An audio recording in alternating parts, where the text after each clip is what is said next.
Whoop. How's it going, Schmeeps? I was just setting something up.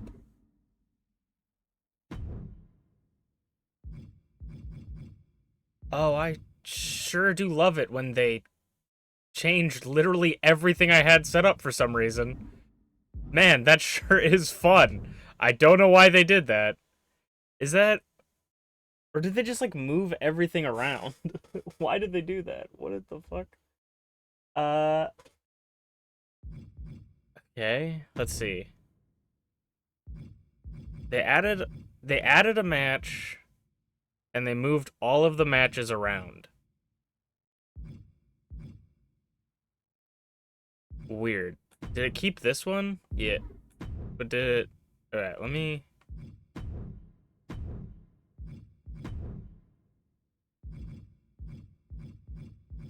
Super strange.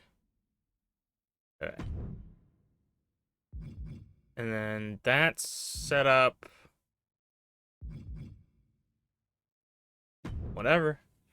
The game knows better than for me how to book a show, I guess. Hope you're having a fantastic night. Schmeeps World, former Idol Division champion Schmeeps World. Let me see. I need to see before I get into this. Potato had it. So 60, and then it's been 2.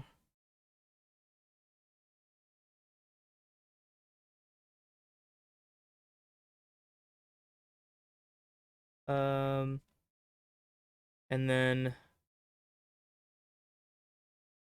70. I feel like he's got 4 defenses. So how does he defends it? He wins it at see you next time. Defends it on like the 3rd. Defends it a second. Yeah, 4. So that'd be 70 days. Sunday, Monday, Tuesday, Wednesday, Thursday. So he's at 75 days, I think. I'm pretty sure he's at 75 days. I don't know.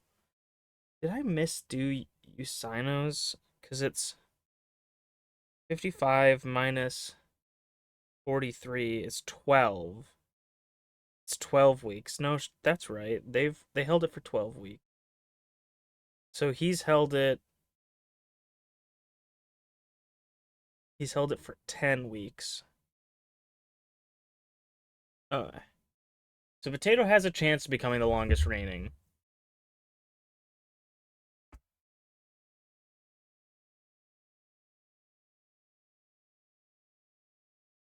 He is the most defenses, but let's get into the first match of the night. Let me know if anything sounds terrible if you have the chance to. Okay, let's go and do it.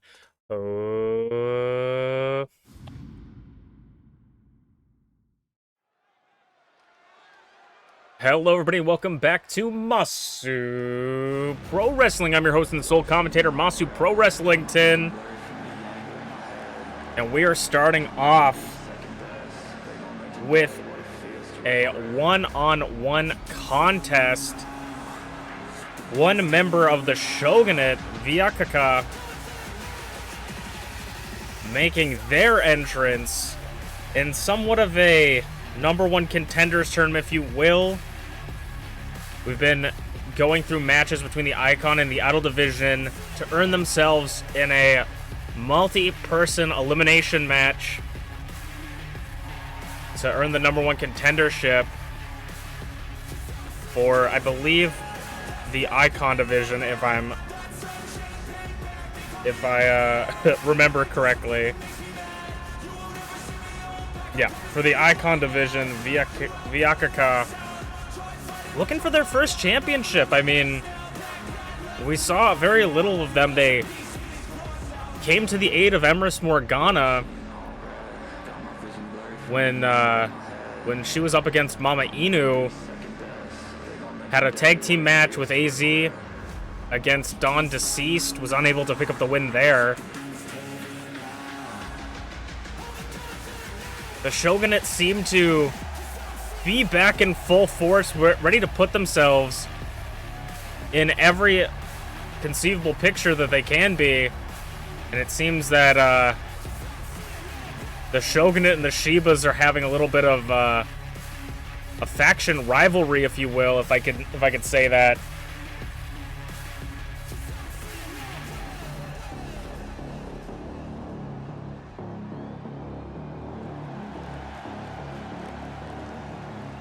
It's hard to say. It's hard to say this, but Vyakaka, probably the more enigmatic member of the Shogunate, a little bit of a strange character, not much known about them, but a fellow Red Panda, along with the self-proclaimed Panda Archon herself, Rize.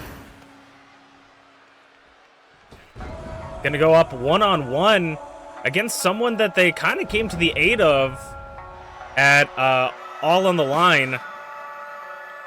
Beeps World came to it, I should say, though, at the end of the match.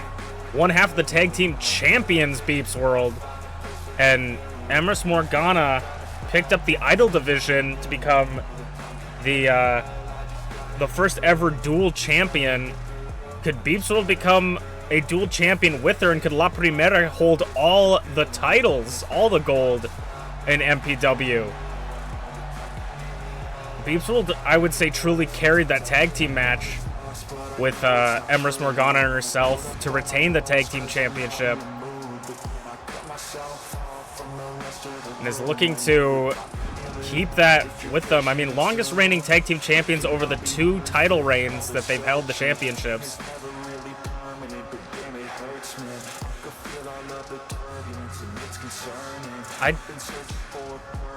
This is actually a thing I probably should know, but I think the only title Beeps World has held is the Tag Team Championship. They maybe held the open weight, but I don't think they did. No, I'm almost certain they haven't. So, I mean, still holding on to their second first championship. 2-time Tag Team Champion. The first ever Tag Team Champion. I mean, truly defining the division, the tag team division, is Beeps World.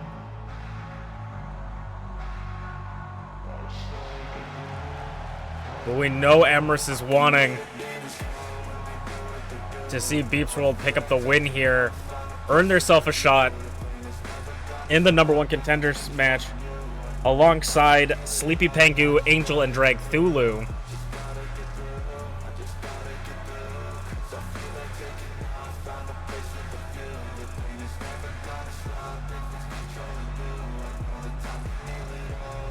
We haven't seen too much from Vyakaka, and this is sort of going to be a test thrown straight into the lion's den.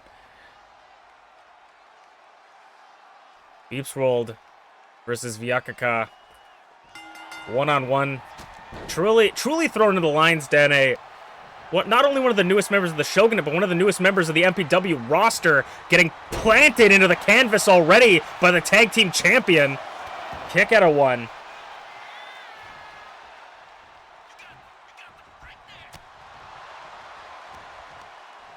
A perfect opportunity to show exactly what you're made of to the bosses upstairs and to the MPW audience.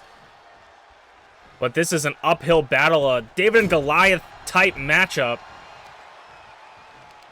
From 2 people part of some of the strongest factions in MPW right now.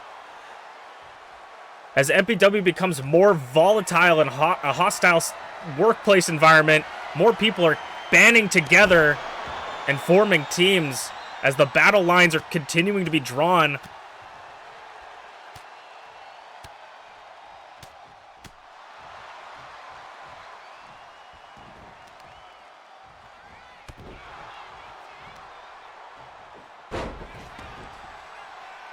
And up, oh my god, a big moonsault off the middle rope. Vyakaka exploding. Speaking of explosion, explosive kick out for Beeps World at a 1.9. Vyakaka trying to take advantage, but Beeps World overpowering her until now gets a little bit of damage off, trying to get their strikes in while they can. Rolls through, uppercut to the gut as a grab and goes over the knee, kip up. Vyakaka can't quite chop down the tree of Beeps World. Ineffective clothesline, and Beeps World once again taking control, trying to put Vyakaka into the corner. And a forearm once again. The wrong decision when that strike is like punching a brick wall. Beeps World setting them up once again into the corner. Doesn't want to be there, trying to fight out of it, but Beeps World at every corner, just catching them. Sets them up on the ropes. Off the top.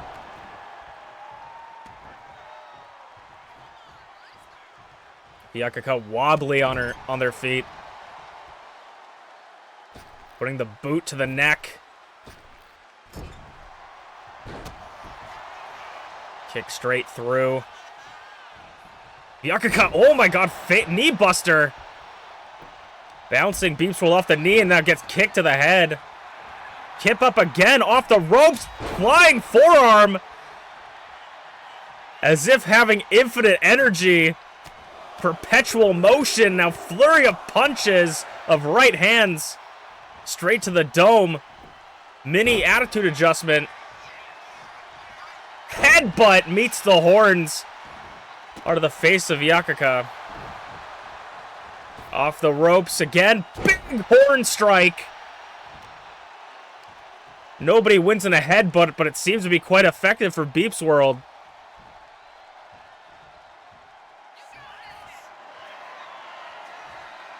Deadlift. Oh my god, fuckbuster. Deadlift, inverted power slam. Busts Vyakaka open. And a kick out at 2. Beeps World might be looking to break the back of her opponent here. Gets the goozle, but no, elbows up. Big boot. Big boot. Running big boot from Vyakaka. Kick out at 1. Off the ropes again. Moonsault. Nobody's home. And Beeps World just reveling in the pain. Look at the sight. Ooh. Gets right. Just barely gets out of that. But straight back to just the straight violence of Beeps World. On the already bloodied face. Punching the metal fists into the skull. And now stomping into them. Goes from across the ring. Oh, slows down. A little bit of mind games.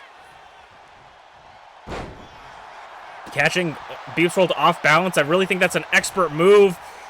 Goes for a bicycle kick, or a soccer kick. Goes for a punt. Holding on for dear life and gets tossed back into the ring. Beeps World thinks it might just be enough. 2. And it almost was. Barely gets the shoulder up. Via is seeing stars. Look at that face. They don't know if I don't think they know where they are right now. And Beeps World is looking to break.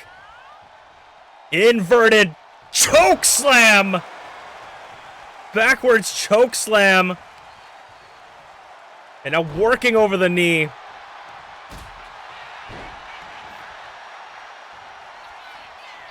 It is looking desperate. Knee strike, no catches. Vyakaka going to drive the knee. Clothesline doesn't connect. Leg lariat. Some life still left in them. Eat defeat.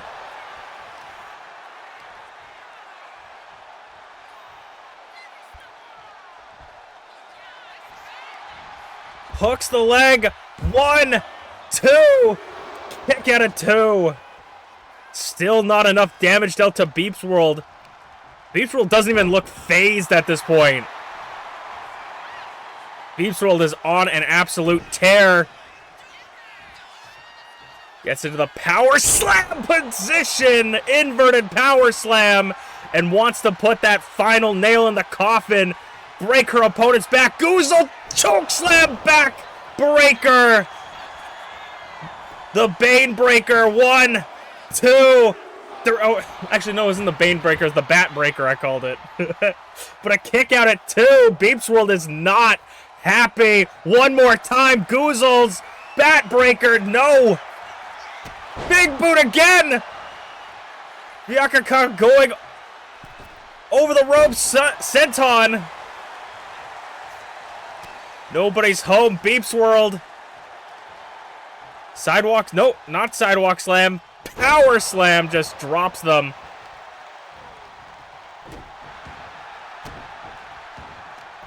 Working over the arms now. Beeps World looks a little bit more possessed. More deranged after that kick out. Targeting the fingies now, just hitting every part. Targeting every limb. Truly wanting to break. That has been Beeps World's mission in Season 3, to break her opponents. Sends them off the ropes. Bumps them.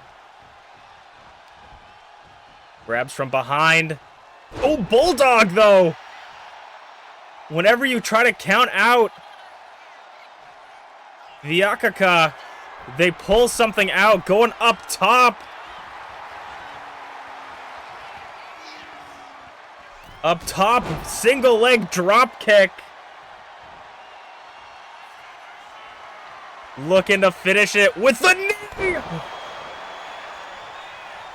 Hit the red button. 1, 2. Oh, kick out of 2 from Beeps World. I thought Via had it. But Beeps World barely kicks out. Continuing to target the head. And now holding down the arm. Pulling back on the other arm.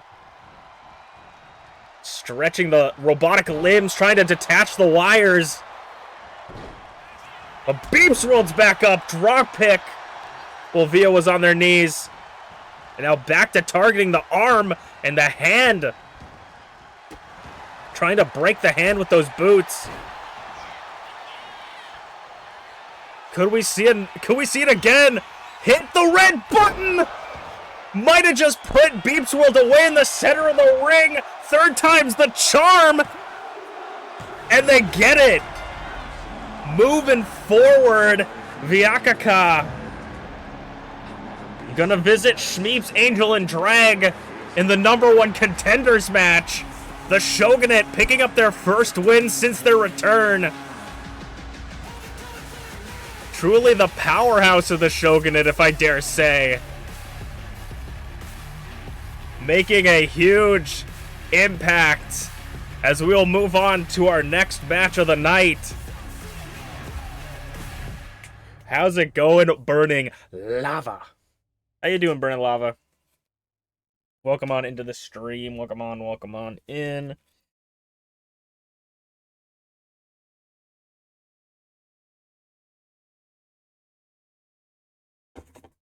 Five stream streak. I still need to think of a fun thing to do. That match was good. That was quite good. I actually thought Beeps World had it. It seemed very like over at sort of midway through that match, but it was quite good. Also, Lava, I don't know if I've actually asked this for you, but if you would like a character in MPW, you've been around for a long enough time. I feel like we could add a Burning Lava character. If you have an idea for a character, I would more than happy to. If you don't, I don't know if I've asked you this before, but if you don't want a character, that's okay too. But I felt like I should ask because you're always around. I'm always looking for new people.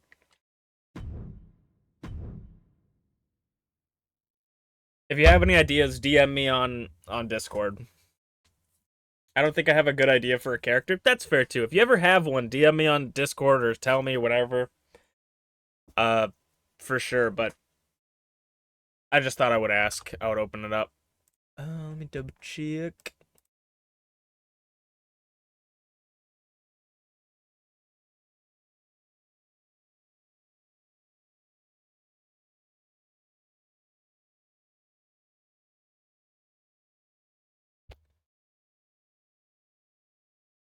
We'll do if I find a good idea. Absolutely, because I'm always looking for people. You know, it may seem like we got a huge roster, but how many people do we have on MPW right now?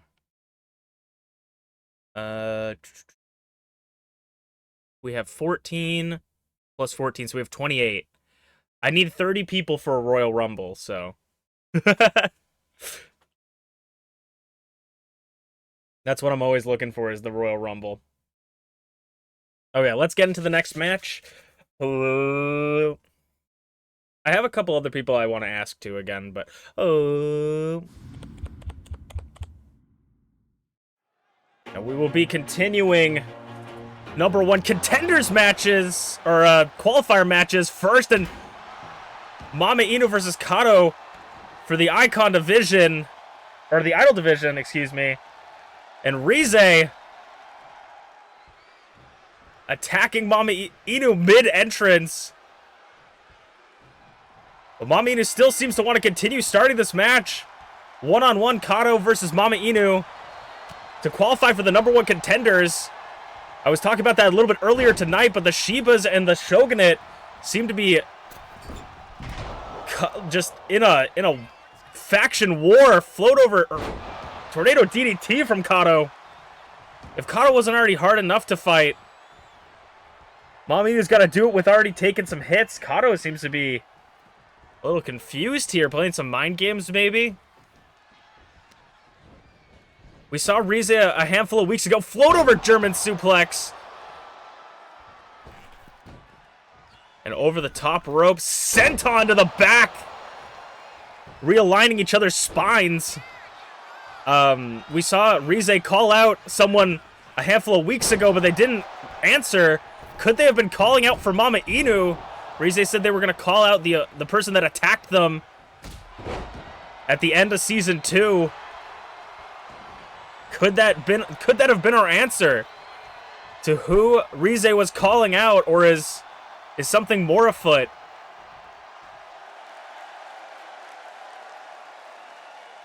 As the Shogunate helped fend off the team of Brutality, T, and many others coming to Mama Inu's aid at All on the Line, was still unable to pick up the Idol Division Championship, though. And now Kato tossing Mama Inu out of the ring. What are they looking for? Up and over! Tope Suicida to the floor!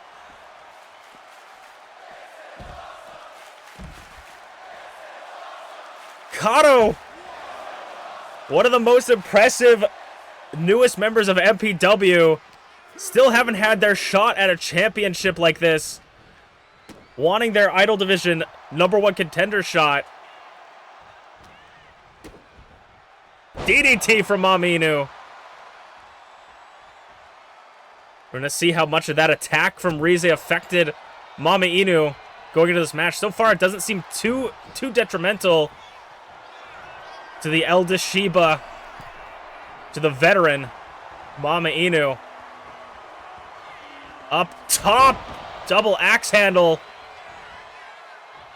But Kato's is not even someone to look to snuff at when you're not coming in after an attack. Kato makes their way up top. Hurricane Rana from the top rope.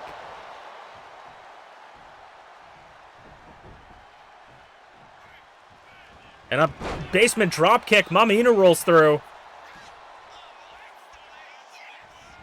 And a basement drop kick. Kato rolls through.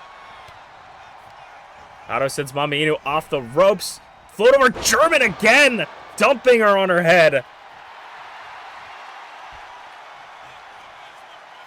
It seems like at every turn, Mama Inu has T in her corner, willing to try to do anything to help her mother get the win. Will we see her in this match tonight? It seems like, though, every time that happens, it unintentionally actually makes Mama Inu not win the match. So we'll see how it fares, if we'll have either what outcome will be of this match. Up the top, put a little sauce on it. Leg drop. 2, and a near fall for Mama Inu. Kato going to the other corner. And going for the buzzsaw kick, blocked by Mama Inu.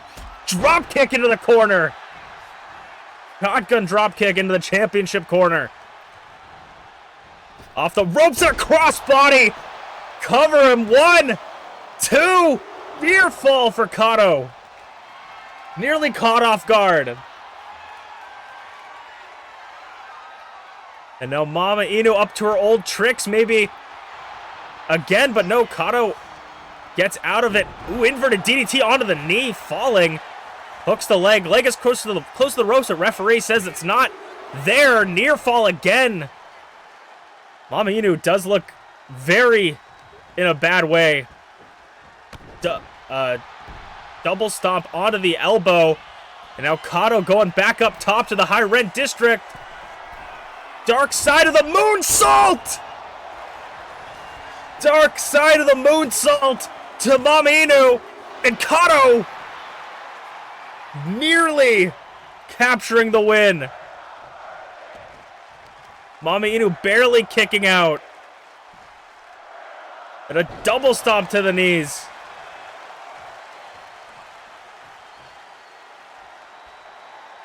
Mama Inu up on the apron.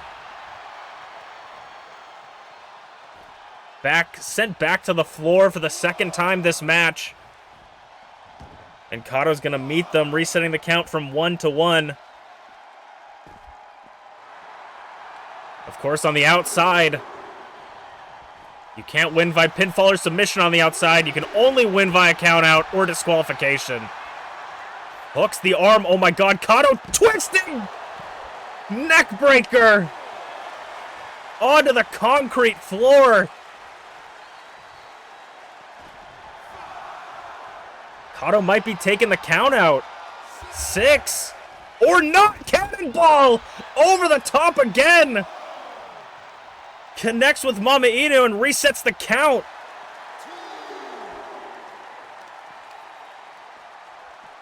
Kato putting it all on the line.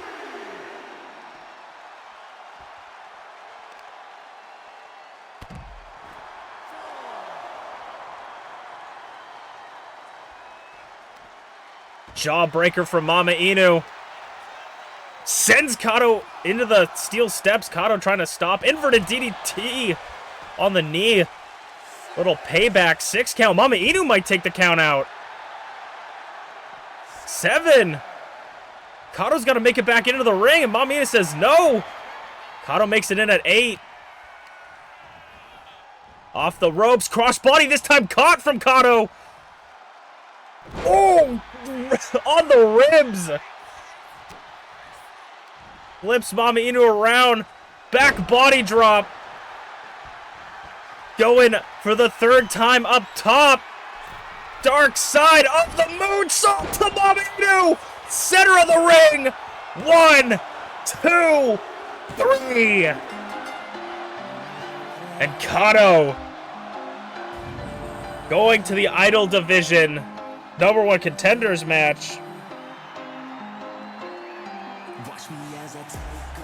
Looks like that attack starting out the match from Rize did affect Mama Inu, but also Kato just incredibly impressive, took that advantage.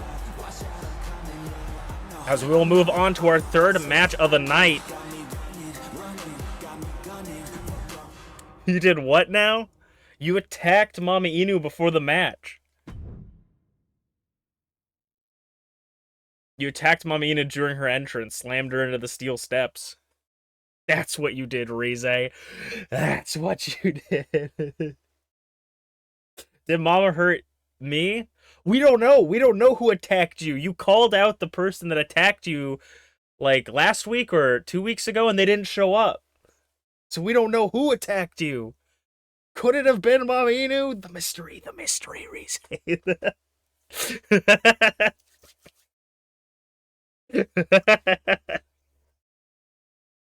The mystery.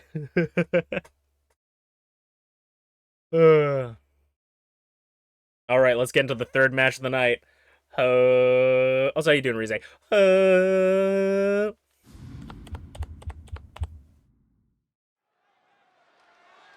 It is time for the 3rd match of the night, continuing the #1 contenders matches. Starting us off,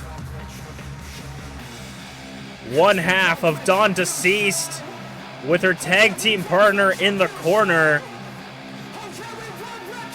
for the Idol division. It's Dancing with Draven. Dawn Deceased picked up a very good match, or a very good win against the the newly formed Shogunate.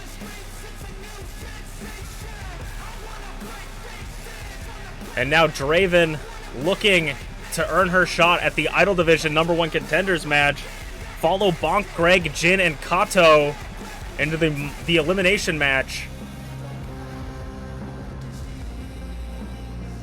Schmeep's the former Idol Division champion. Draven, the first ever Idol Division champion.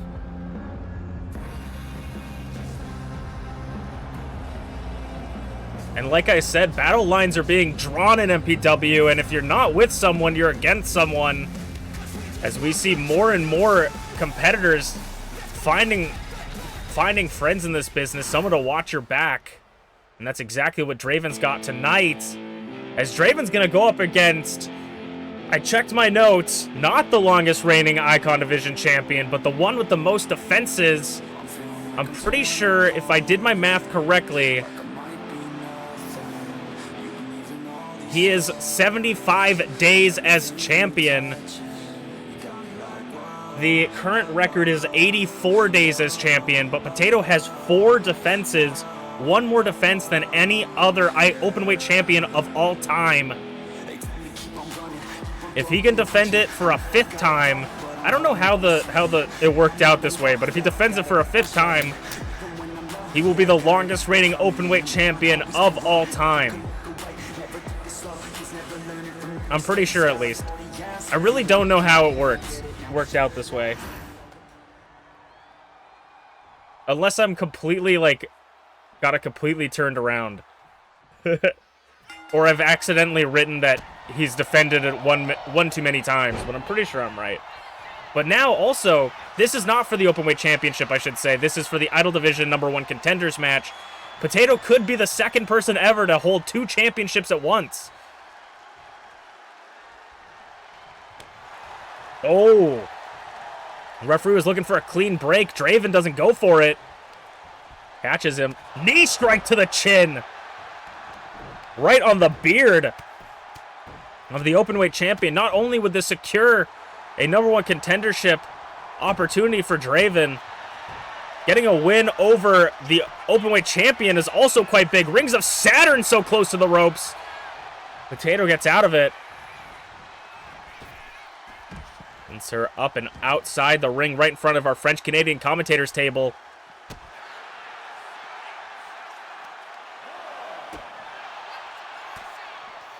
Flips it around. Double axe handle. And a gut wrench. Or a deadlift power bomb kind of thing. Potato knows what it's like to be on the outside. Draven is also one of the longest reigning... was one of the longest reigning openweight champions. Potato beat her record by 5 days so far, if my math is correct, which it usually isn't.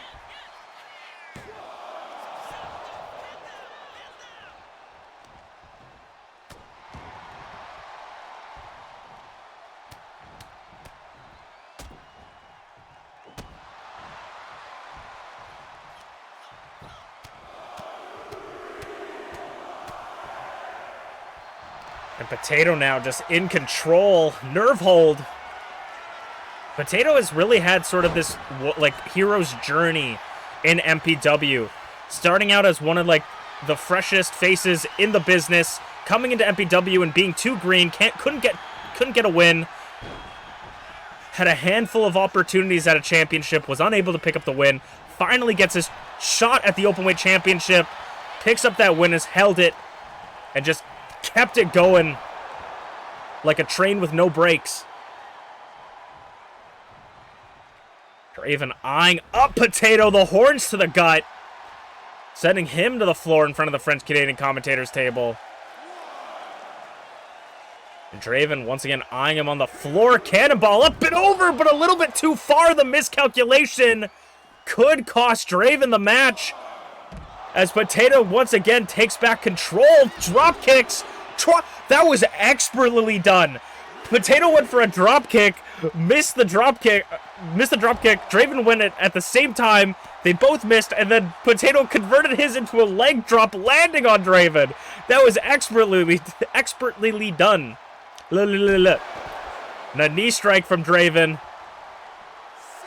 7. Looking for the countout, maybe. 8. Potato barely making it in at a 9. Sensor off the ropes, goes for that running slam. Or full body slam. Big boot doesn't connect. Neither of them succeeding off the ropes. Clothesline in the corner. And an elbow combination from Draven. Barely holding Potato up. And now Potato with that stiff clothesline. 2. Nearly picking up the win over Draven.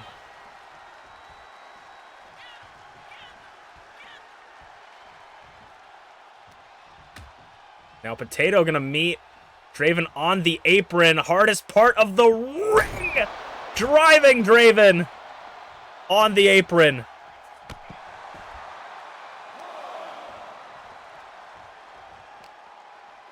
Two sends Draven into the barricade.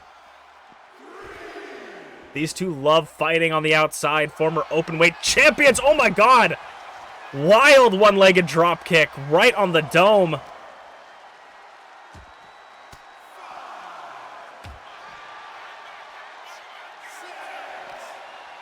I would love to see if Potato could get a shot at the Idol Division Championship. Could he finally pick up that win? I mean, he knows what it takes to be a champion now. Off the ropes. Big boy senton the knees, though. Draven gets the knees up. Blackout. Blackout from out of nowhere. 2. Near fall. Near fall to Potato. Draven eyeing for the end. Sound of Knight spiking his head. A cover again. 1, 2, 3. No! Kick out at 2.9 from the openweight champion. Schmeep's World is sweating. Sweating in Draven's corner. Now Draven tying up Potato for the front face lock. Submission. Potato gets the fingers holding that arm. The damage been done. Shoulder tackle. Potato going on that middle rope. What is he looking for here? Crossbody. Draven catches. And a slam. World's strongest slam by Draven. Potato swings it around. Potato plunge the champion to put Draven away. 1, 2, 3. And the openweight champion securing a victory over Draven. Potato might have a busy week. We'll see a openweight championship later this week. Championship match later this week. And he has just secured himself a shot at the Idol Division #1 contendership. Potato may just be ready.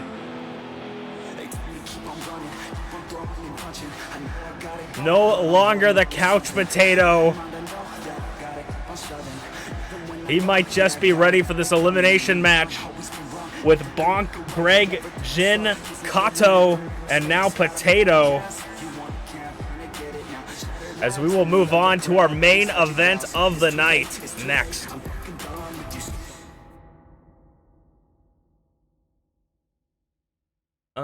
Let me make sure that this is set up properly, because I don't think this is set up properly. Yeah. That would have been bad. Okay. Then this will go. Got an idea seeing if it's possible. I got an idea seeing if it's possible in WWE. Absolutely. We can do whatever we can to try and make your idea come true. And you can send me as much, references as you have and everything. Yeah, definitely ain't no half-baked potato. That would have been a good call. That would have been a good call. Easy if I said that. That would have been good. I might have to save that if he wins if the next time he wins, I might have to save that. Okay. Let's get into the next match of the night, the main event of the first show, and then we got 2 shows after this, so you guys are going to want to stick around. Let's get into it. Oh.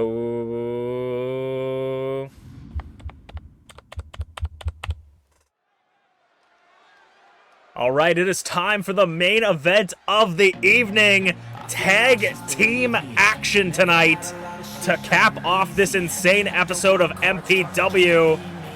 We have the Icon Division Champion, the new Icon Division Champion, a 3-time Icon Division Champion, Flair Zero, coming off of a huge win against Blueness at All on the Line, getting his Icon Division Championship back and tying with his wife for most titles they've had in World Championships, I should say, because I'm pretty sure Glitchy has had quite a few openweight championships as well. Yeah, won 2 openweight champions, I believe. So Flair's still 2 championships less, but a 3-time Icon Division champion.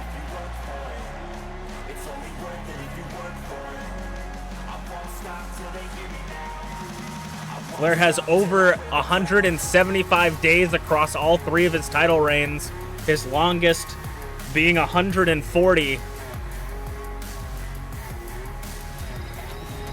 Flair looking maybe to hold on to that championship for double that length in this title run, and his tag team partner here tonight, the former 3-time Idol Division champion, former 2-time openweight champion, former Golden Opportunity winner, Glitchy Bastards.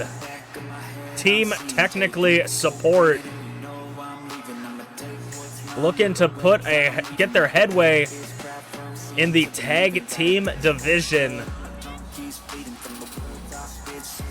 The tag team division real estate is still so fresh, anyone could take a swing at the market and get shot up into the moon.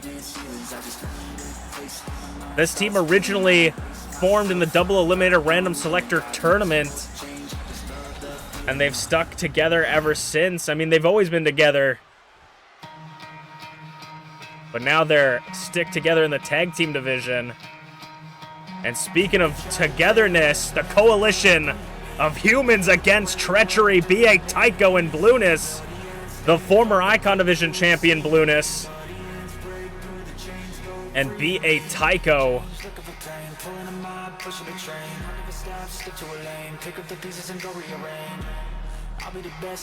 looking to get some tag team gold. I mean, B.A. Tycho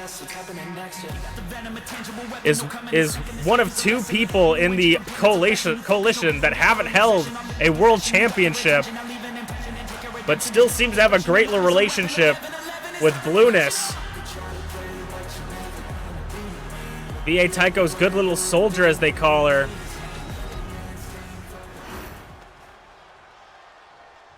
Looking to get their opportunity in the tag team division. We've seen Bear and Greg, the other half of the coalition, put their efforts forward in the tag division with very little success. Super kick from Blueness straight to the chin of Flair Zero. I know Blueness wants to get her hands on the Icon Division champion after losing it to him at All on the Line. That was Blueness' first ever championship. Lost in an instant. I mean, they traded it back and forth, tag to Glitchy. Blueness beat Flair, and now Flair took it back from Blueness.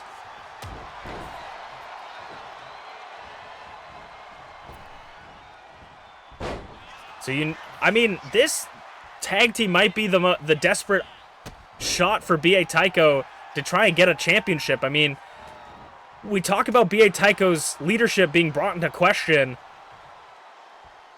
and we'll have to see how that affects them in this match. Like, will they work as a unit,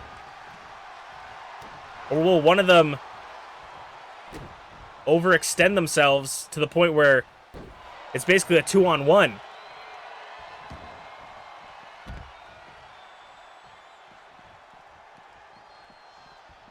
I feel like the only thing that B.A. Taiko has going for him is that the Bear has not held a championship, but that's not too much. Oh my god! The back of the head of Blueness bouncing off the apron from that power bomb. The metal beam smashing the back of the skull. That is deadly from Glitchy, and B.A. Taiko said he wanted a piece, but Glitchy had it scouted. Goes for the 6 count. B.A. Taiko maybe trying to get that count out. Any means necessary for the leader of the coalition, it would seem. Back, ooh, continuing to target the back of the head. Blueness barely getting the tag. And B.A. Taiko, that forearm does not affect someone like Glitchy. She's smiling. She's smiling as B.A. Taiko backs further into his own corner, showing that his shots are ineffective. What is he doing? Glitchy just welcoming him. Those 4 strikes to the chin like they were nothing. And off the corner, springboard crossbody. And now Glitchy wants the tag, but B.A. Taiko's going to try and stop it. I don't know if that was too much hubris for Glitchy. Taking those shots to the chin. Now goes for the bear hug, squeezing the life out of B.A. Taiko. Maybe some insult to injury. B.A. Taiko looks like a huge baby in Glitchy's arms. And Glitchy knows how to deal with children. Nope, not German suplex, takedown. And now B.A. Taiko putting some disrespect on Glitchy. Ducks the uphand chop, big bicycle boot. Gator roll. Floats her over, takes her down again. Just manhandling Glitchy. Maybe Glitchy shouldn't have taken it easy on B.A. Taiko. Maybe this is B.A. Taiko's desperate attempt to hold power in his own faction. As new factions form, his seem to crumble. Double axe handle onto the wrist. Catching his arm. Now Flair sends him off the ropes. Drop kick. Beautifully placed drop kick. Spending no time in between these tags, making sure they stay fresh. Off the ropes. Elbow drop.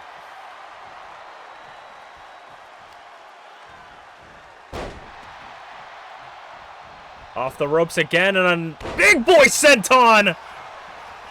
Nearly crushing B.A. Taiko's ribs. Kick out at 0, though. B.A. Taiko flipped around. Catches it. Now, Glitchy's turn for a back elbow. Uppercut to the chin, or to the throat, I feel like. I don't know if that's legal, but referee says it's fine. B.A. Taiko desperate to get a tag. Tags in Blueness. Now, it seems the difference in these two people's strategies, these two teams' strategy, is that Blueness and B.A. Taiko are going for as long as they can in the ring versus their opponent, where Flair and Glitchy are looking for a quick tag. B.A. Taiko getting in the way. See, that synergy's kind of off, getting in the way of Blueness, throwing her off her game, and maybe cost her momentum. Hooks the leg on Glitchy. Kick out at 1.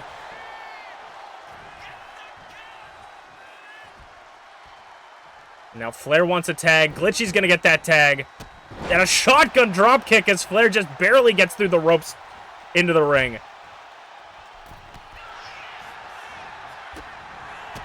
Kicks to the gut all sorts of ways. Belly to belly. Overhead belly to belly. Flair sending Blueness into his corner.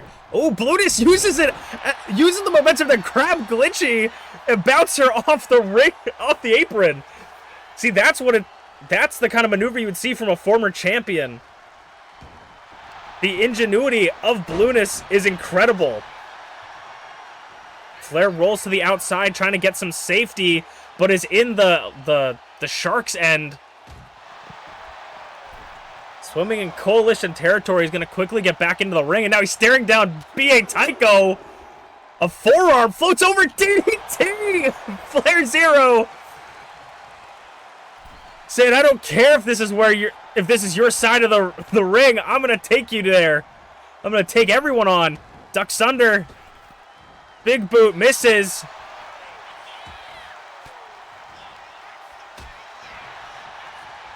Lunas, shotgun drop kick. Sends him into a neutral corner. Oh, B.A. Taiko! B.A. Taiko grabbing Flair. He's not done with him. Grabs Flair straight out of the ring. B.A. Taiko not taking too kindly to Flair's assault earlier. Northern Light suplex on the floor. And all hell is broken loose. Northern Light suplex again.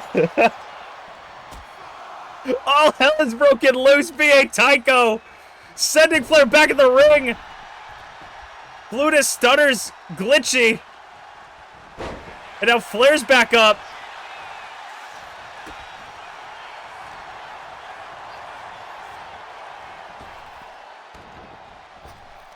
Off the ropes.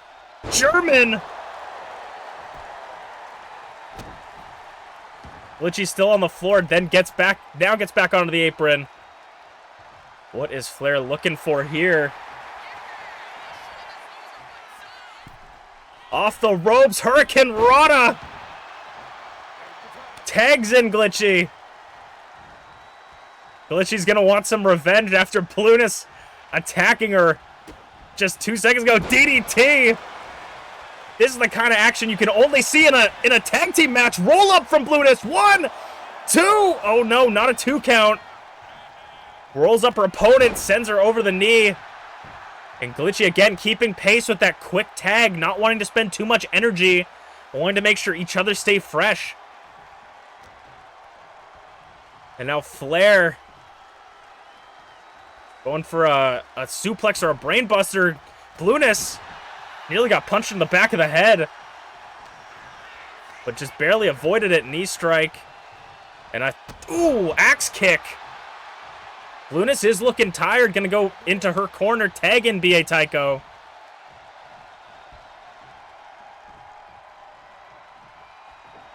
Below zero! Below zero from B.A. Taiko! Gonna beat Flair with his own move! 2! Kick out of 2! Glitchy nearly had to break it up.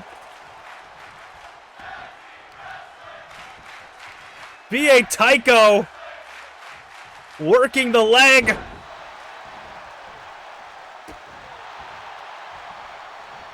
The disrespect someone has to have to use their own finishing move against them.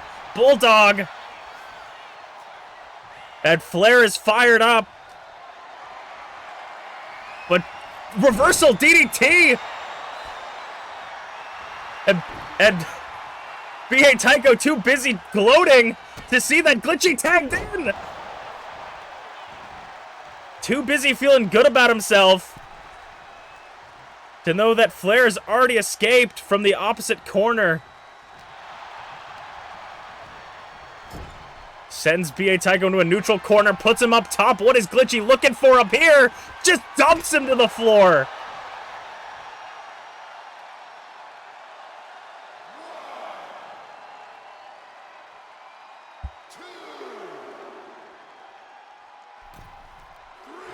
Glitchy waiting for B.A. Taiko. Back in the ring, super kick! And now B.A. Taiko looking for Blunis here. Tag is made. Off the ropes. Springboard Bulldog. Gonna roll over Glitchy.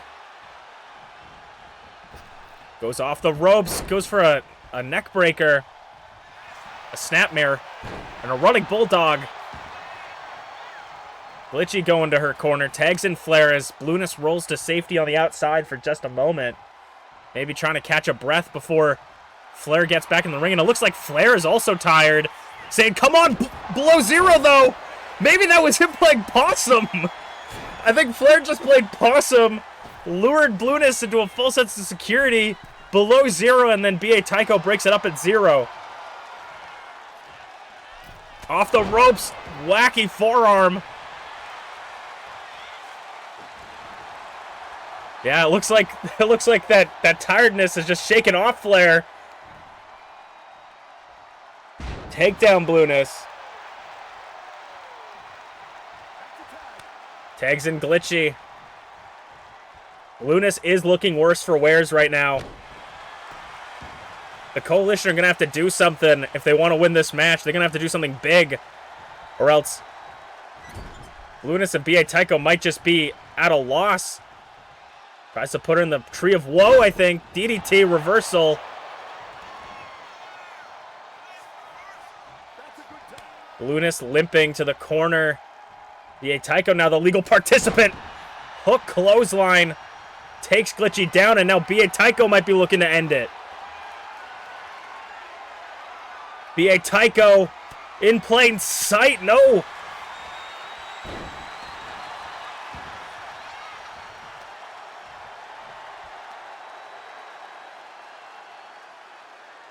Working over the neck, trying to catch a breather. Either one of these teams could pick up a win. But if I had to lean in one direction, I think Team Technically Support has a little bit more stamina saved up. As what is Glitchy looking for? Pile driver. No, back body drop reversal. Glitchy is seemingly loving to target the head. And tagging in Blueness this time, working together. Sends him belly to belly. And B.A. Tycho wanting to meet Glitchy on the outside maybe. Gets on the apron. What is B.A. Tycho doing? He's going back to his corner is what he's doing as Blueness is the legal participant. Picks her up. Oh my god, just dropping her. B.A. Tycho is really letting Blueness get the brunt of the assault in this match. Dragon suplex or tiger suplex. Reversal. Bumps him. 5. Oh my god, flipping. Maybe going for like a Hurricane Rana. 6. 7. Referee wants these teams in the ring. Blueness going up top at 8. Waiting for Glitchy. Drops the double knees. Goes for the cover on Glitchy. Flair's seen enough. Breaks it up at 1. And Blueness ain't going to have that. Fireman's carry. Gutbuster.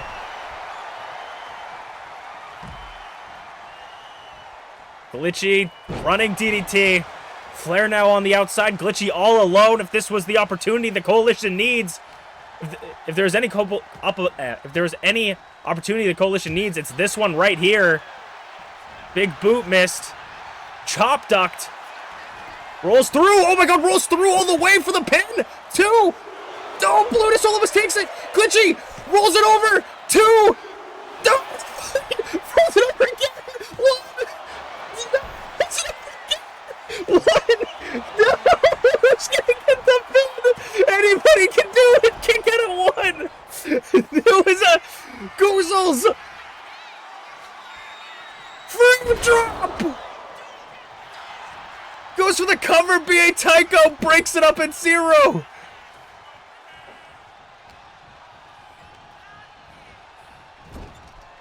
Glitchy says, get out of here. Blueness. But could that distraction have been just exactly what Blueness needs? Referees is counting to disqualify B.A. Tycho. He's got to get out of there. Moonsault. Referee, you got to pay attention to what's going on. 1, 2. No, kick it at 2.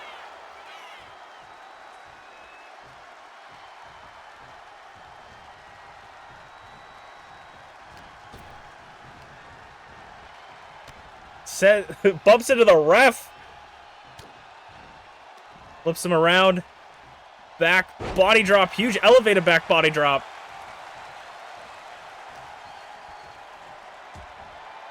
It is truly anyone's game at this point. Both teams are not saying die.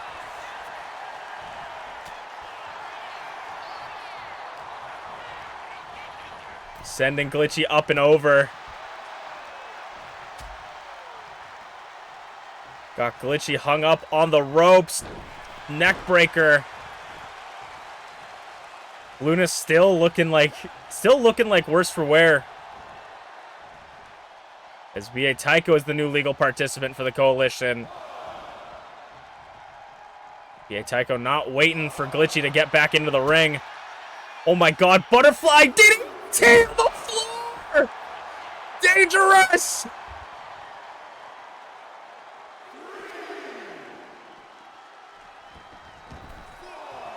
B.A. Tycho, Eddie, means necessary elbow drop! Nobody's home! Bumps him into the ref. The ref's taking so many bumps tonight. Back of the head, headbutt. Glitchy getting back into the corner. Flair's the legal participant. Combination of kicks. B.A. Tycho, drop kick. Oh my god, these teams are so good. Ducks under. Jumps over. Takes him down for the Boston Crab. Gets him in the corner. He can tap. He can tap. Blutus wants to break it up though. Not allowing to see her partner tap. Flair doesn't know where to go. B.A. Tycho is down for the count right now.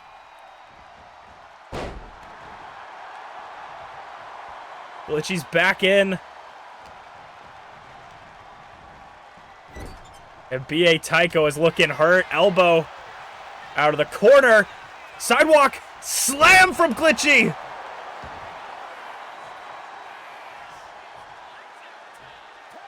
They're trying to conserve their stamina, tagging in and out quickly.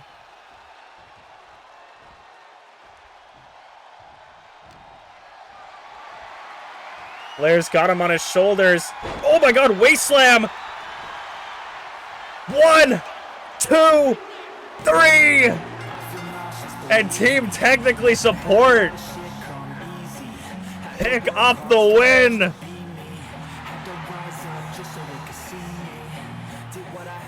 Flair Zero and Glitchy putting on a barn burner with the coalition. Thank you guys so much for watching Masu Pro Wrestling. I'm Masu Pro Wrestling 10, and I will see you guys next time.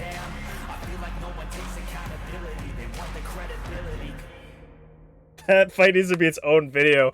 Dude, that was dude, I knew this match was the goated when fucking B.A. Tycho just grabs Flair by his head and pulls him back into the ring after getting hit with the DDT. I was like, oh my god, this is the best match ever.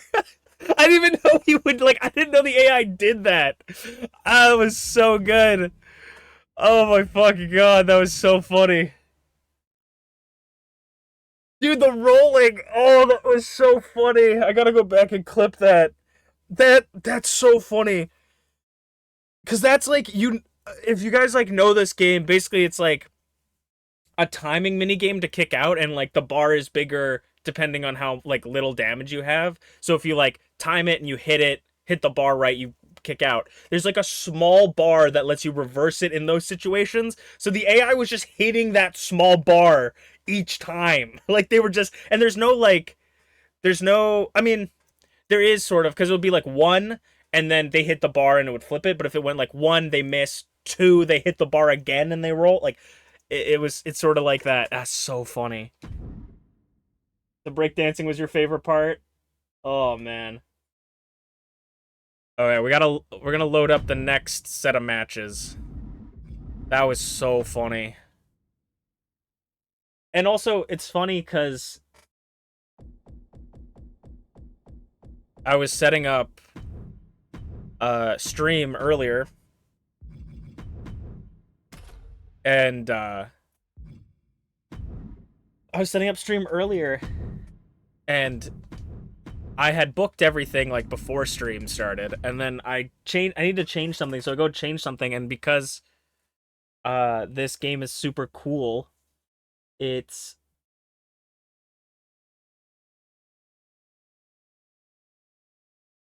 let's go, because I need to change it, or because I changed something, it replaced everything that I did, reordered it. It didn't replace it, it reordered all the matches that I booked. So that that tag team match was going to be the first match of the night. So I was laughing because I'm like, fuck, I'm so glad we did that as the main event, because that was so much fun.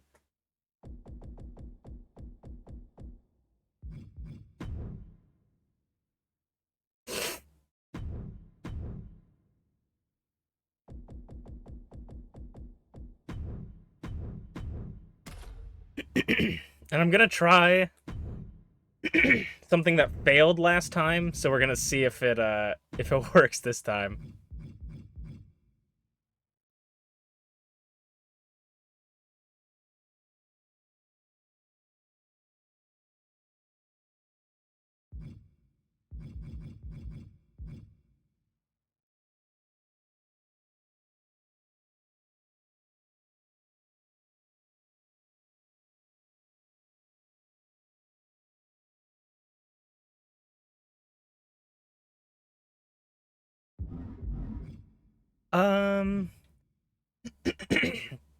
You know what? I think I'm gonna do it this way. I have an idea. I think I'm gonna do it this way. No.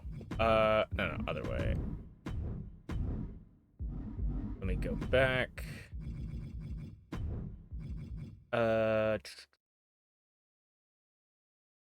We're gonna do that. And then...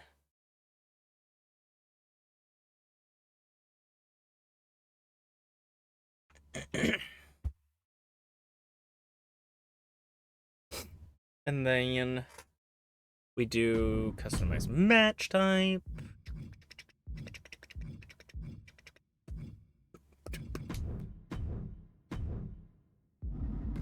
Nope.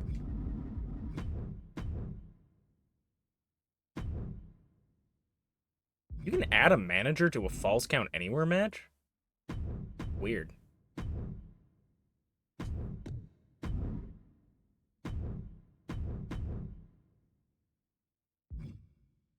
And then... also, Rize. Obviously, if you're not here for any of this stuff, that's fine, but I know that you gave me a handful of your friends, and I asked how they pronounce some of their names, but if for some reason I mispronounce any of the names, please let me know. Because I think I know what I'm doing, but sometimes, you know, you don't know until you know, you know? You know? Okay. Let's get into the second match of the night. Second match of the night. Second show of the night. First match.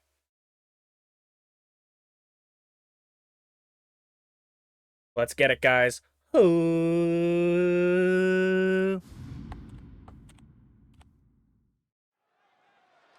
Hello, everybody, and welcome back to Masu Pro Wrestling. I'm your host and sole commentator, Masu Pro Wrestlington. And tonight we are continuing to find the #1 contender qualifiers, or qualify for that #1 contendership match for the Icon and the Idol division. Next week, we will have a multi-person elimination match starting us off. Unchained Awesome. Ugh. What else can be said about this guy?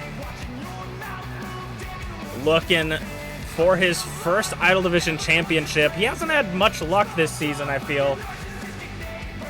Which, I mean, is to be expected. This guy has his head so far up his ass, he doesn't even know what's going on.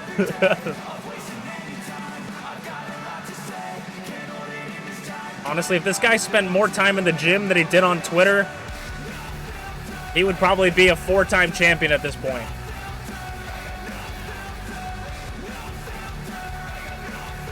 But we will see Unchained if he's all talk tonight.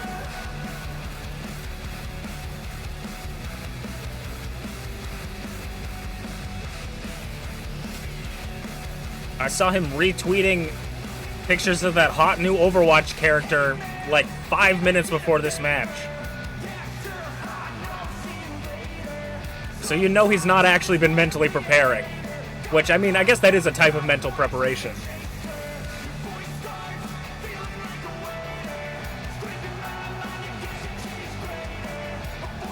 But you gotta put some respect on his name. Has one of the shortest Icon Division title reigns in the history of MPW.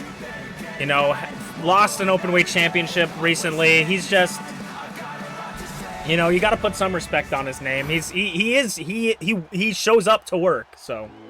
Even when he loses so many times, he still does show up.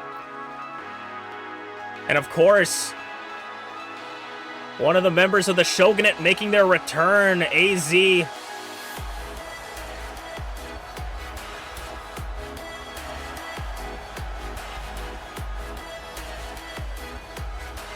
I'm pretty sure, if I remember correctly, I actually can't remember. I think they won against Twisted Tea? They had a match against Twisted Tea. A handful of weeks ago at this point. But the Shogunate, I mean, the Yakuza made their, earned their spot in the Icon Division #1 contendership, so...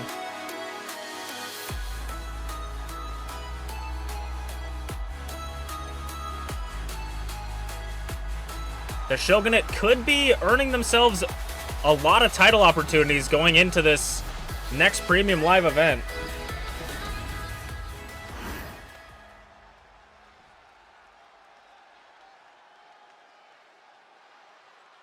For the Idol Division qualifiers, drop kick from Chain.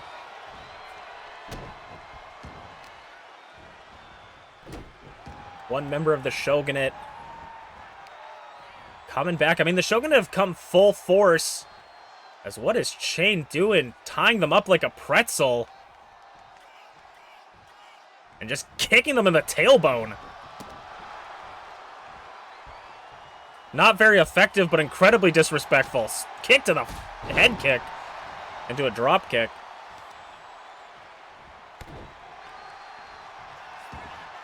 And Chain making his way up top already. Elbow drop. Floats over for the cover, wanting to end this as early as possible. He wants to go home. Oh my god, and he almost did. 2 count. Swinging neck breaker. I mean, Chain might actually want to win this match. Maybe those pictures on that he was retweeting got him in the zone. I mean, who am I to say? I'm just a man. Off the ropes. Hooks the arm, and there we go. AZ. Alabama slam. No, slapped in the butt. I mean, that might be sexual harassment, but we are in the, we are in MPW's ring, so you're allowed to punch him back, and you will have no... HR will not be called. Tries to go for a power slam, reversed into a DDT. And a nerve hold.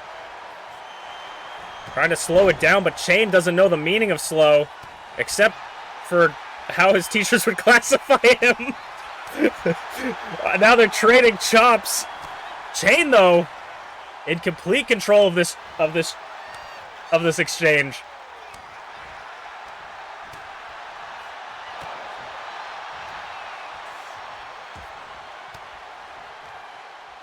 Gets the elbow now. Sends him up and over the top rope.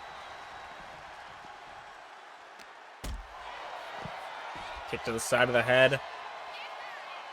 Chain trying to step on the ankle, it looked like. And of course, they can't win on the outside. Thrown into the barricade. They can't win on the outside. Other by, what the heck is going on? Chain's having a moment here. Gets back up. And Wade slam, and now working over the ribs and arms. Catches the leg. Oh my god, what a right hand. Turning Chain completely 180. Sends him into the steel steps. 6 count. They can, if they get counted out at 10 seconds, at the count of 10, they are disqualified. 7. AZ sends Unchained back into the ring.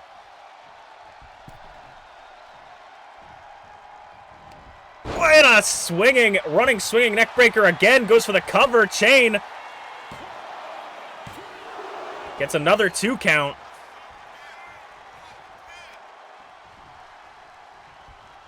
Chain right hands. A flurry of punches. Spinning clothesline. Once referred to himself as the king of the lariat. And now Chain stepping.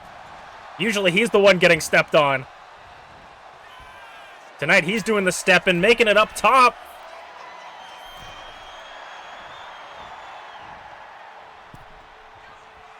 Cross body connects with that, straight back up and goes to the cover. Chain is looking for any opportunity he can to end this match. He's looking for any ounce of defeat. And a Chain in the corner. We've seen him do this a couple times before. Wolf in sheep's clothing.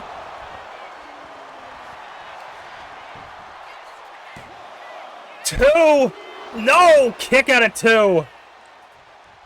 Once again, ineffective. I don't think he's ever won a match with that move. But Chain has just been full gas this whole match. That wasn't super effective for him when it came to fighting Potato, and it might exactly be the same thing that's going on. That momentum, that infinite momentum that Unchained has, might just be his downfall once again. Spinebuster. This was exactly how Chain had his match with Potato. And the moment they got that big offense reversal, Chain was nowhere to be seen. Had nowhere to go. Elbow drop.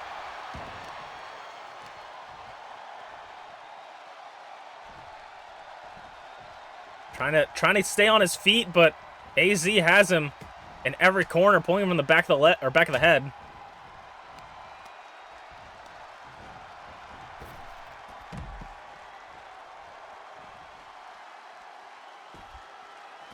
Trying to target the legs again. Super kick right to the gut. A hefty super kick. Take the wind right out of AZ's sails. Sends him back into the ring. I mean, Chain doesn't look to be completely out just yet. Spins around for a Chainmaker! Chainmaker to try and end it! Two! Oh! Chain nearly qualifying for the Idol division. I think would be the last person to qualify for the Idol division.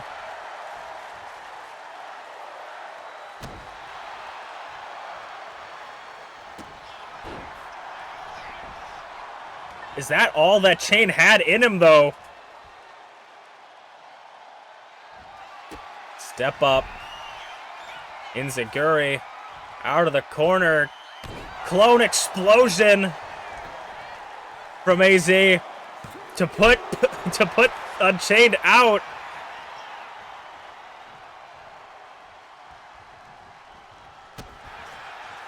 Chain trying to keep his momentum alive, but it's going to be an uphill battle right now.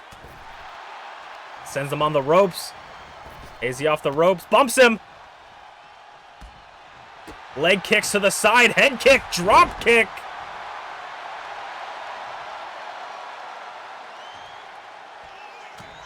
With the shots from the right.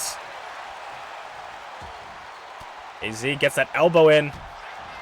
AZ's always had a little bit of a chip on their shoulder, but seems to be are feeling like they aren't useful in the Shogunate, or not necessarily useful, but doesn't have as many accolades in the Shogunate as some of their partners, but has also shown themselves as a ride or die ally with Rize. And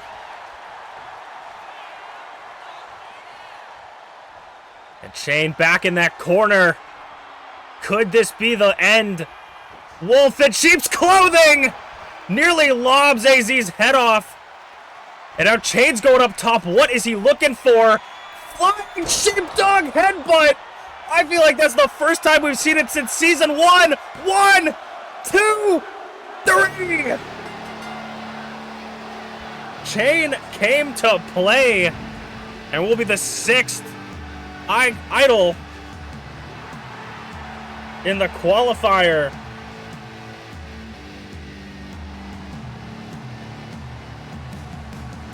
He was just all offense, no defense.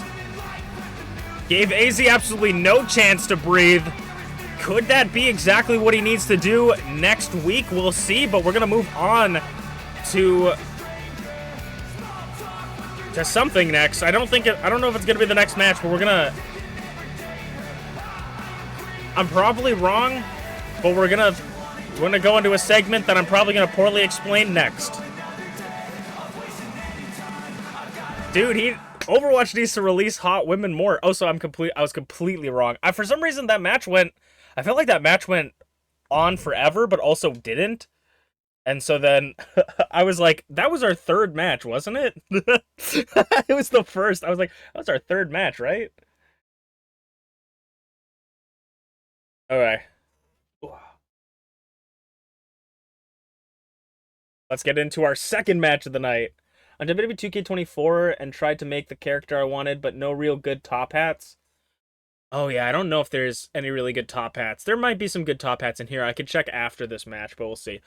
Alright, if I remember, if you remind me. Alright, let's get into this next match.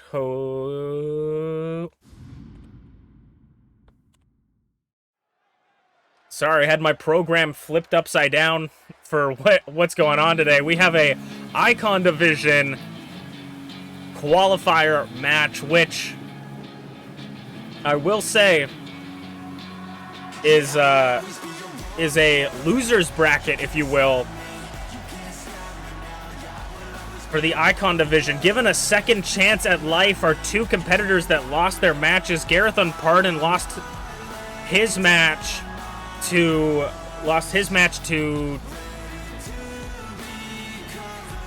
Sleepy Pengu. I don't know why I couldn't think of that. But Gareth has been given another shot for this qualifier out of the two that impressed the boss upstairs the most. For Gareth, this season is all about taking these opportunities. This is a very fortunate opportunity for Gareth. He is looking for that opportunity to get that championship because, I mean, if I've said it once, I've said it 1,000 times. In Season 2, Gareth was barred from any World Championship. This has been his first time since partway through Season 2 to actually earn a shot at this championship. So he's looking for the Icon Division Championship. A long-awaited return for him. But who will Gareth be going up against in this qualifier? It is Tyranno Maximum, who lost their match against Angel. Formerly one of the longest reigning openweight champions of all time. Looking for a shot at something bigger. Always the bridesmaid, never the bride for Tyranno Maximum. And Ty is just looking for that chance to shock the world and take it. And I mean, this could be the absolute perfect opportunity for Tyranno Maximum. Earning a qualifier for a 6-participant elimination match. I mean, anybody can win that match. The more people you have in the match, the lower the odds of you winning are, but the lower the odds of your opponents winning. It really gives an opportunity for anyone to have a chance at victory.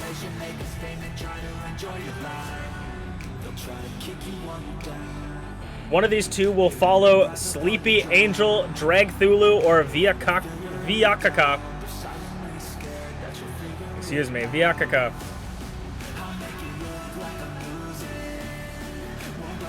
The other Shogunate member wasn't able to make their way into the qualifier, but the other member last week was able to get a pretty big win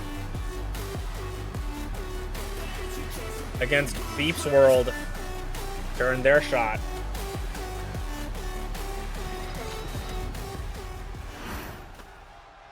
Gareth Unpardoned versus Tyranno Maximum.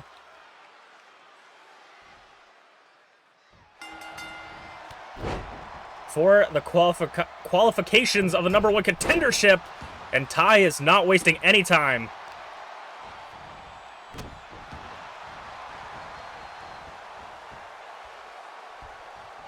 These two have both fought each other in many different matches. Were actually fought in a triple threat for the longest reigning openweight championship. I don't think either of them won, actually. Clothesline. Actually, Ty might have won that. Let me see. Let me see. Gareth in the corner misses. No, I think Gareth won that match, actually. Grabs the leg, flips it over for an ankle lock. Ankle lock submission. Gareth rolls through. Rolls through again. Off the ropes. Drop kick. Baseball drop kick. Gareth goes for the cover. Kick out at 1.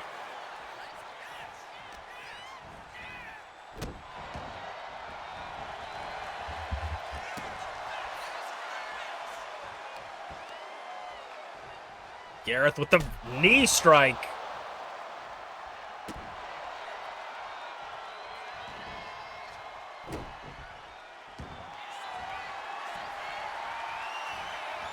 Wrapping Ty up like a present around Gareth. That arm strength from Ty. Not to mention the leg strength. Gets up, goes for a clothesline, gets caught by Gareth. Off the ropes, arm drag. Clothesline doesn't take down Ty. Sends Gareth up and over, and Ty wastes no time getting to the top rope. Elbow drop to the floor.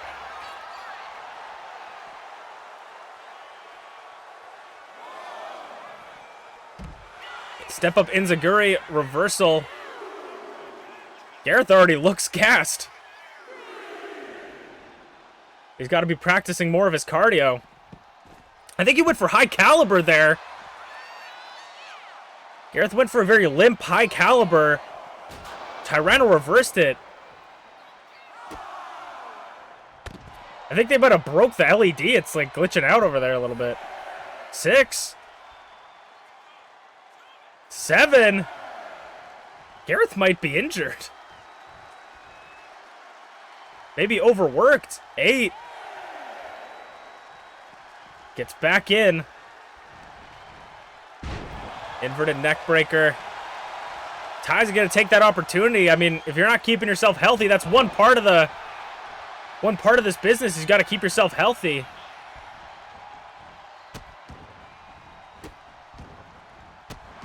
Maybe Gareth not getting enough sleep, not practicing his cardio. I don't know. But whatever it is, Ty's not gonna go easy on him. Over the top, Hurricane Rana.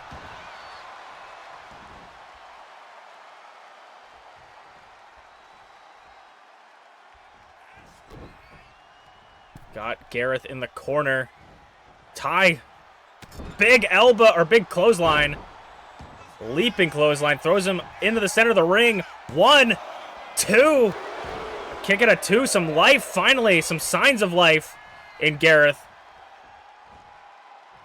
With that powerful kick out. Gets the knee up. Sends him off the ropes, went for something. Gareth's fighting ghosts. Bicycle kick, drop kick, rolls through, into the corner, out of the corner, forearm. But Ty is ready for it, off the ropes. Okay, never mind. Ty is not ready for it. Spin kick.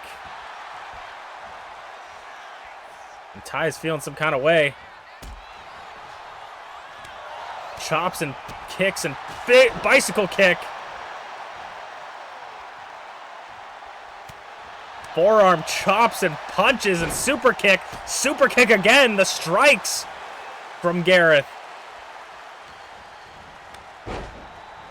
Again, just chopping.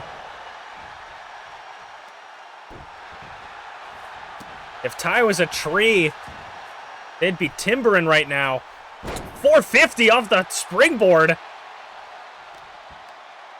I think Garrett's completely fighting on fumes right now. Knee strike, floats over to the cover.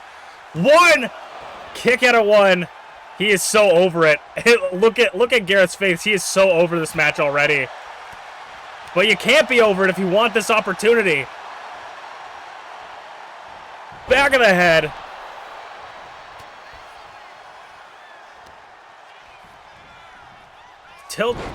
Tilt-a-whirl DDT.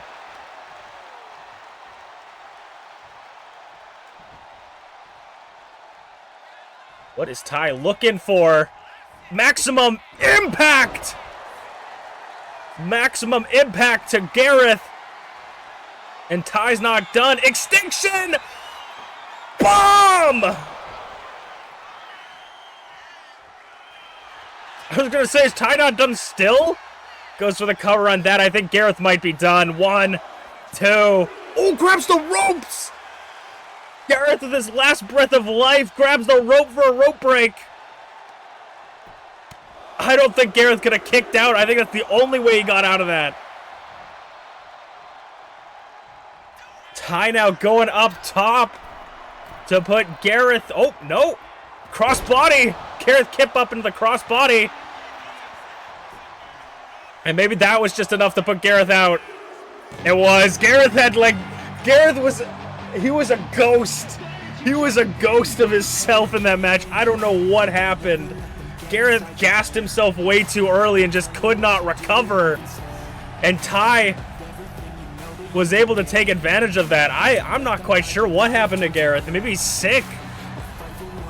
The ring doctors might need to check up on him.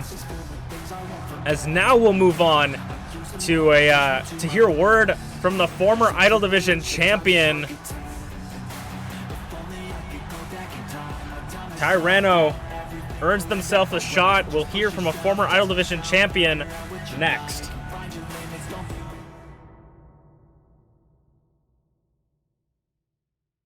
That's crazy. Gareth lost the moment he walked out. That's crazy. Okay, let's see if this... Oh, fuck. You don't see anything. Let's see if this works. You guys didn't see anything. You didn't see anything. Oh, wait, actually, I'm gonna go back real quick. So I'm definitely changing things up so you guys don't see what's happening. No, I'm actually gonna go check... I'm gonna check the top hat situations. I'm gonna see the top hat situation for Burning Lava and 2K25. 2K25 historically has fucking 2K in general historically has fucking terrible hats, but they always have the Hitler mustache, so can't get cool hair or hats, but gotta have the Hitler mustache. I actually don't know if they have it in this game.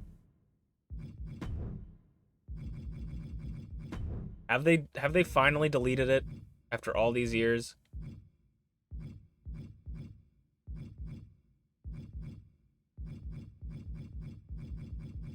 Wait, this is full beard. I need a mustache. Facial, full beard. It would be goatee. I don't know if it'd be goatee. I don't know why. I think it's got to be mustache, right? Facial hair, mustache.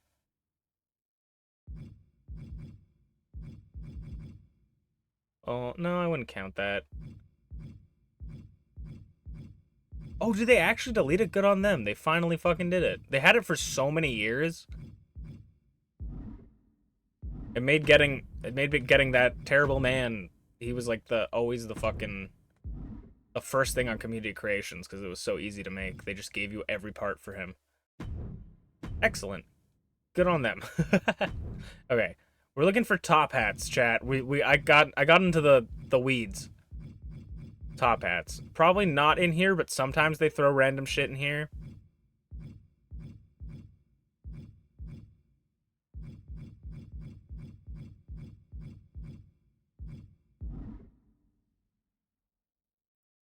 You can no longer make Charlie Chapman, honestly. You know what? We should honestly just call it the Charlie Chapman mustache. Maybe I'm not woke enough. But I'm just like, damn, this is so unnecessary. Face cover. Head accessories usually has ears and things. Caps. There's this top hat. Is this top hatting enough for you? The Uncle Howdy hat? This isn't really a top hat. This is a cowboy hat, kind of. Kind of a little hat.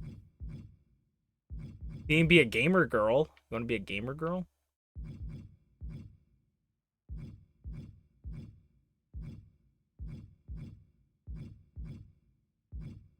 Could be Chelsea Green.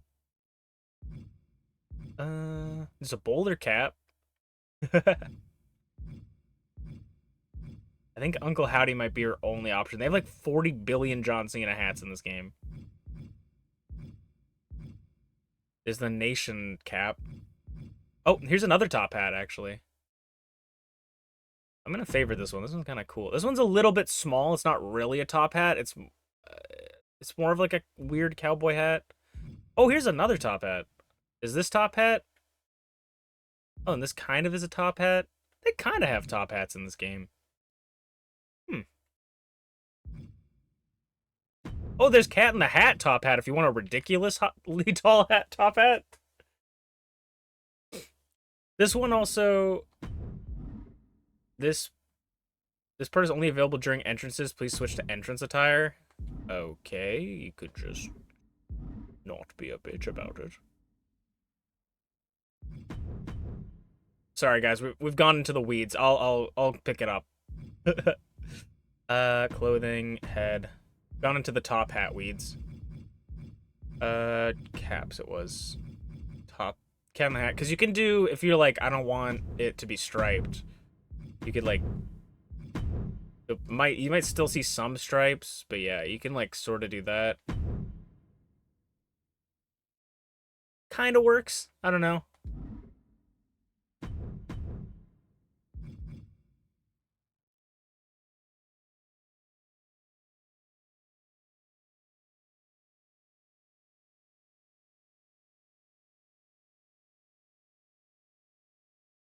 How's it going, Merlin?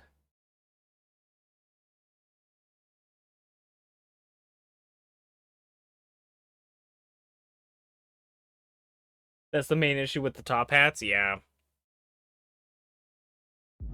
If you really hated this, I feel like I could do something like this. We could do this, say. Not materials. Why is this being terrible? Add new image. See, there's always something we can do. We do add design. Sorry, this is the last thing I'm gonna do, and then we'll like leave. But we go like this, right? So say you hate this thing. Let's see if it works. We do that, and then we go image placement, and we can kind of block some of it out and just put a bunch of them on. It still sort of sees because it's like, I think like kind of extended out, but you can kind of hide it if that's something you're interested in. But it is also quite a large top hat, so if you're not looking for like a comically large top hat,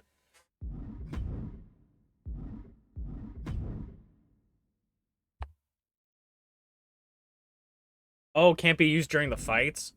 Yeah, unfortunately. There really shouldn't be a reason they can't do it, but I guess maybe it's just because it affects moves or it will like clip through the floor, even though they never cared about clipping before, so. Okay. Monopoly Man can't be made. Well, the Monopoly Man could just take off the cap for the fight. His caps are off, man. It would be funny if it went flying off, if that's how that worked.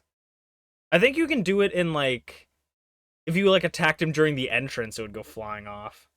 Alright, let's get into the actual show. Oh. I don't know how this is gonna work, so I'm very interested. Okay, let's get into this. Oh. Once again, Rize. We last saw her attack Mama Inu, and once again coming out for the second time to call out her attacker, to tell them to show themselves. Could that be Mama Inu, the person that attacked them at the end of Season 2?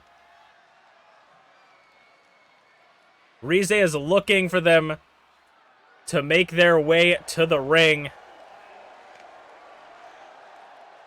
After costing her the Idol Division Championship. And it looks like this week they have decided to make themselves known. T the Sheba accepting claim to the one that assaulted Rize. in the parking lot before her championship match at the end of Season 2. Someone that injured her for months.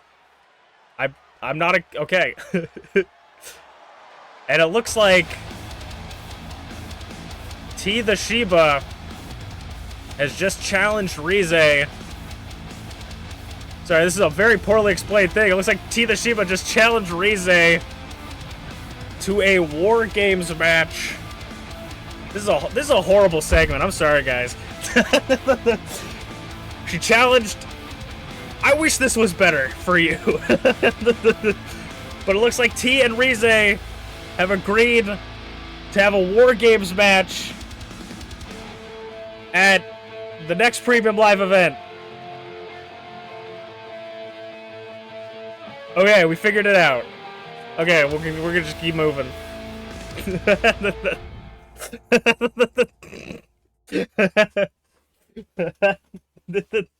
Yeah, I'm just like, I just never know, because like sometimes I'll be like, okay, she's coming out to say this thing, and then it's like 40 minutes of her just miming, and I'm like, okay, I need to say something, and then sometimes I'm like, okay, I'm ready to explain the thing. Okay, she's leaving. She's walking away. I just need to like close my eyes during that segment so I'm not thrown off by the characters on screen. We really need to buy working mics. Okay, let's get into this next match.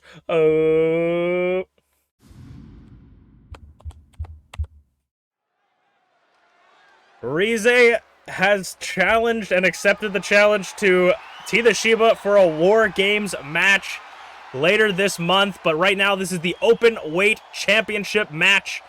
The challengers are randomly selected from any person in the divisions who will challenge Potato for the Openweight Championship in a Falls Count Anywhere match. Potato has retained the championship a total of 4 times, having the most title defenses along all of the Openweight champions. And if he can win tonight, I believe solidifies him as the longest reigning Openweight champion of all time. Because I think...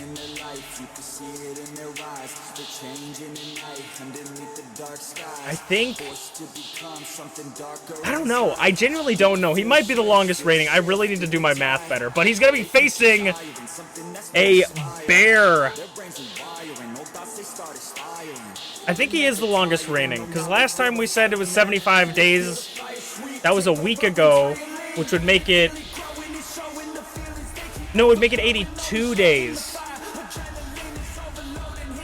I think Potato's title reign is at 82 days tonight.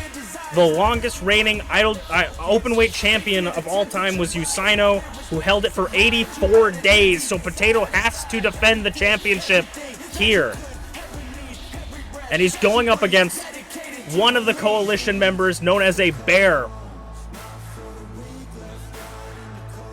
Truly an uphill battle for Potato, but we've seen him come up against harder opponents. But there's also another situation looming overhead for Potato. Potato is in a very unique situation that very few openweight champions have been in. Potato is an openweight champion who has a shot at the #1 contendership for the Idol Division Championship. Most of the time, those openweight champions, they lose the title. It's a curse that the openweight champions have. They lose the title before getting the championship. Could this be the night that Potato loses it, dashing his dreams 2 days before becoming the longest reigning openweight champion of all time? But there he is, coming off of a big win against Draven. I mean, this isn't the same Potato we saw in Season 2. This isn't the green Potato. He is not a half-baked Potato coming into this match. Potato is looking to hold on to that openweight champion, become the longest reigning. This is the Blue Chipper Championship, they call it. Defended 2 times as many times as a World Championship. Defended 4 times as many times as a Tag Team Champion, and always held in a Falls Count Anywhere Anything Goes match, unless you're Emrys Morgana and you use Evil Magic. If the Bear wins this match, we know B.A. Taiko is watching this match closely in the back, because if the Bear wins this match, not only does it mean that the Bear has won a championship, B.A. Taiko has held the Openweight Championship before, but it would be that he would be the one that has held the championship the least in the past year. B.A. Taiko's had so many opportunities, yet has not been able to pick up the gold, really questioning his leadership right now. Not only coming off of a hard-fought loss against Team Technically Support in the tag team match last week, I mean, this could see B.A. Taiko's empire crumble, potentially. Especially because the Bear is Greg's, like, #1 ally in the coalition and best friend.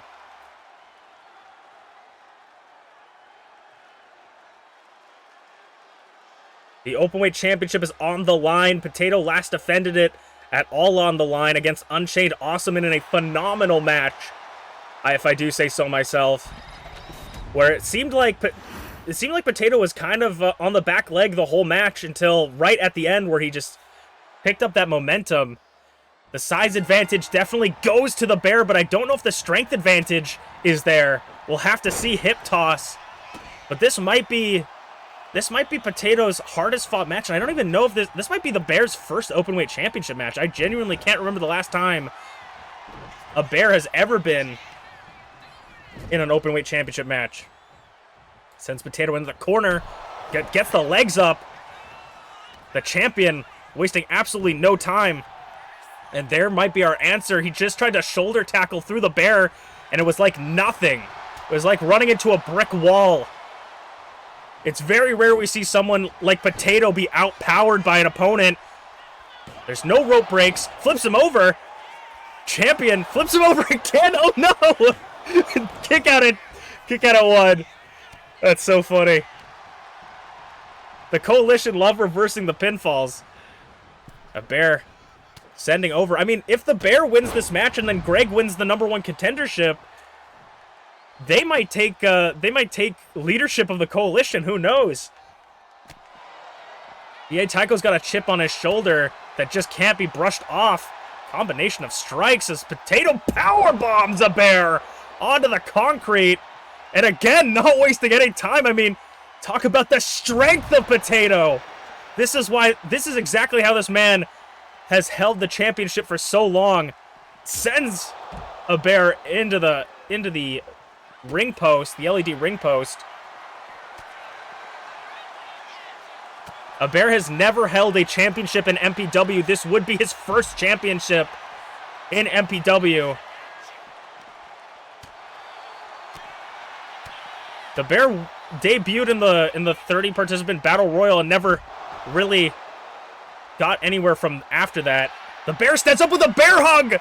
The bear hug is cinched in. His fangs caught on his claws, wrapped around Potato as he gets out. DDT on the floor. And of course, falls count anywhere, meaning anything goes, and the kendo sticks are coming out. A Bear back up. Knocks the kendo stick out of his hand. Uppercut. Sends Potato into the barricade. DDT onto the kendo stick as well. Hooks the leg on the champion. Falls count anywhere. As I said, pinfalls or submissions can count anywhere in the MPW arena.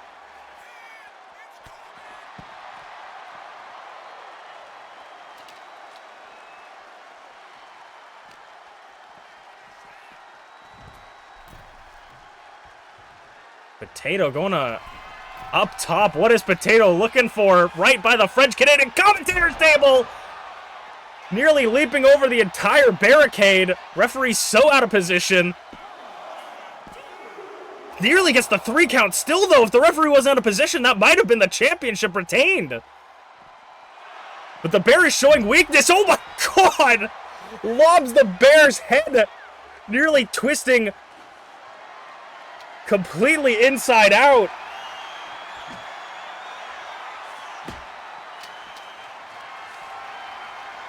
Picks up Potato, rests him on his barricade. That's why they name it the Barricade. Sends him right past the French Canadian commentator's table.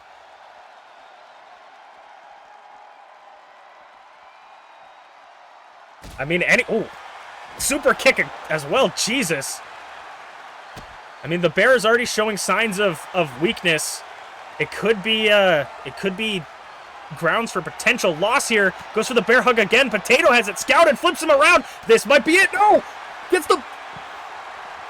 Gets the elbow. Potato nearly plunged him.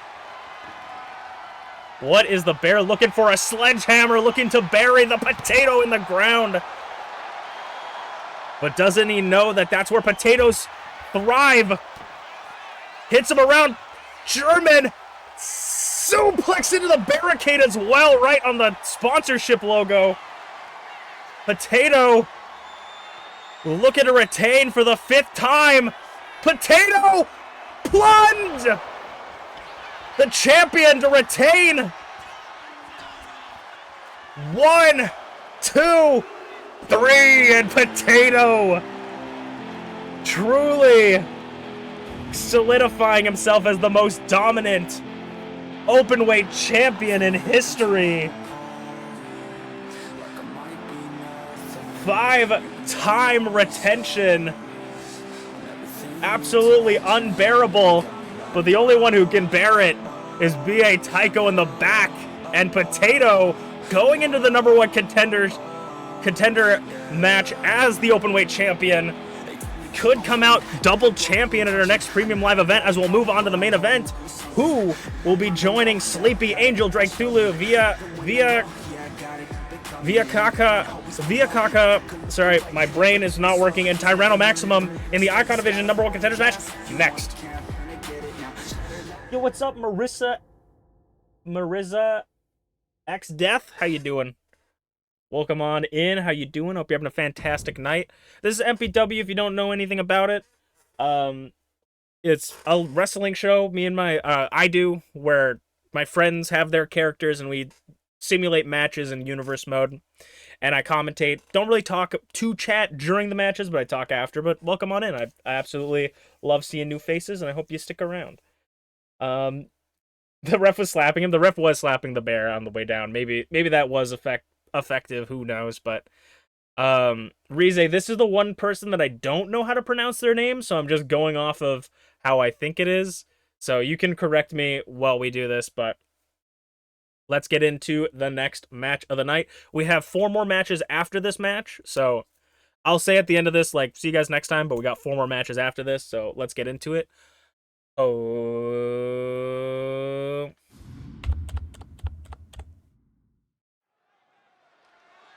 All right, it is time for the main event of the evening to determine the final qualifier for the number 1 contendership for the Icon Division. It is Blueness, B.A. Tycho's good little soldier, and the previous Icon Division champion, coming off of a really hard-fought loss tag team match.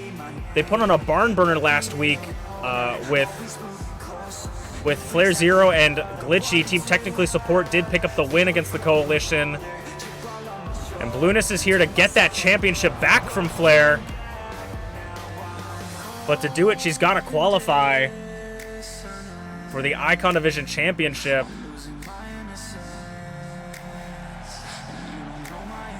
I would say that my money would usually go on Blueness. I feel like she's just a really high-quality competitor. But after that match last week, we don't know how much rest she's gotten since then. We'll have to see. But they are going up against one of the newest members, Viren the Alchemist. We haven't seen them since All on the Line, where they picked up a win against Kato Twin Moon, I believe.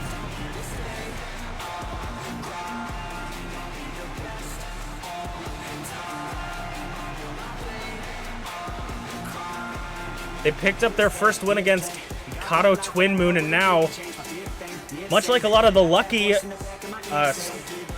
up-and-comers, first-timers, looking for their first championship match.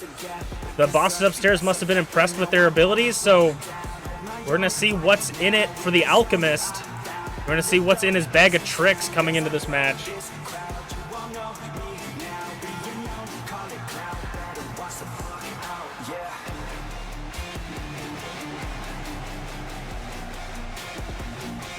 Going up against Blueness, I mean, Kato is a little bit more green than Blueness. Blueness has been in this business for a little bit longer, so it might be more difficult, but it's also, you have a little bit of an advantage coming in as a newcomer because the people you're up against don't really know you, especially when you're such an indie star like Varen. Not a lot of people know what you're about, who you are, where you've been through. I mean, like, they went to alchemist school, for God's sakes. They wrestled in alchemy college. You know, not many people know, not people watch that circuit. Lion Salt does connect. So they're going up against a former Icon Division champion, the winner of the Ultimate Openweight tournament in Season 1. It's going to be an interesting match. Blueness may have the advantage for the career accolades and the time spent in MPW, but you know, they have to be able to know their opponent, and also coming off of a crazy fight, you never know what carries over. You never know if they tweak their knee in a wrong way. Every match is a potential career-ending contest. Some of the stupidest things could end a career. Off the ropes, goes for a head scissor roll, just barely backs out of the way.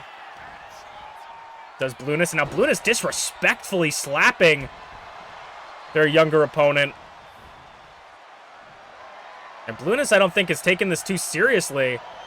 Off the ropes, or out of the corner, goes for the knee and gets caught with a drop kick. And a basement drop kick, though. Blueness had that scouted.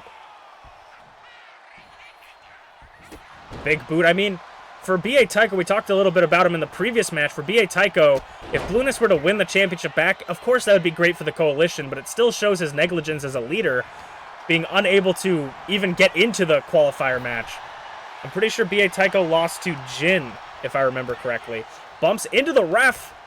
German suplex from Blueness, shaking the whole damn ring. So much power in such a tiny package. Flips Varen around. Back body drop. And now Blueness making their way up top. They could do so many different things from up here. Looking for the moonsault. Nobody's home, though. And a kick straight to the head, wanting to keep that momentum. Varen's looking a little bit tired already. Off the ropes. The damage might have already been too much for the Alchemist.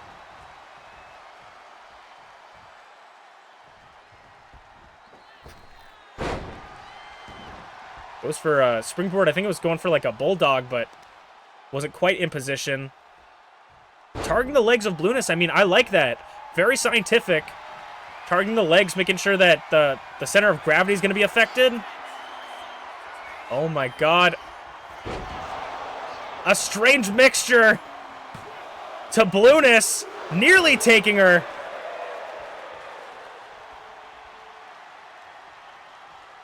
Strange mixture, and now going up top for the top shelf stuff, or maybe just an arm drag, I don't know. Oh my god, senton. Maybe now. Oh, hesitating. Varen hesitating to get onto the top rope again. Wanted to make sure Blueness stays in their position. Sends Blueness off the ropes. Ducks under. Jumps over. Gets caught with a jawbreaker. I mean, even after Blueness has been hit with so much, she already doesn't seem like she's been that affected by it. Oh, maybe, you know what? Maybe I'm mistaken. Seeing her kind of limp to the corner there. Gets back in the corner for a moonsault. Or, yeah, like a crazy moonsault. Nearly gets the fall.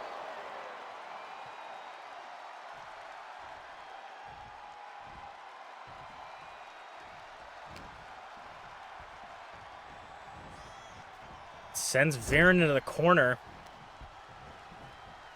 What are they looking for? Putting Viren in position, going back up top.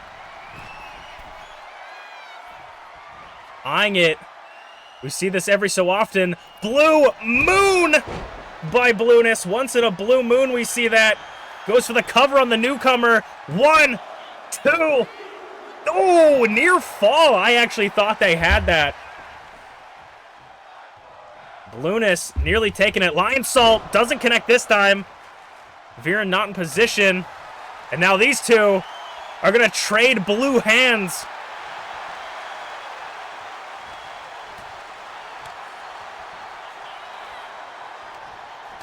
Back and forth.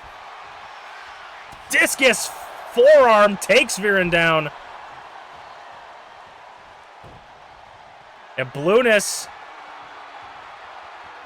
again eyeing from that corner. Running knee. This time it connects.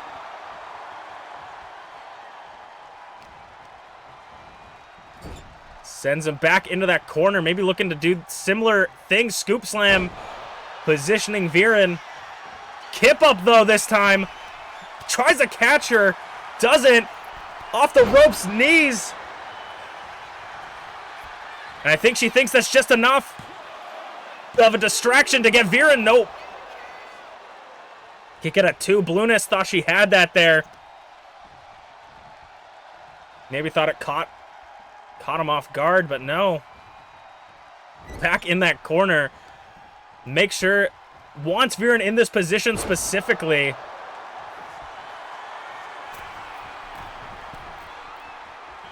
Once again, for the second time, Blue Moon connects, and I think that might have just dashed the dreams.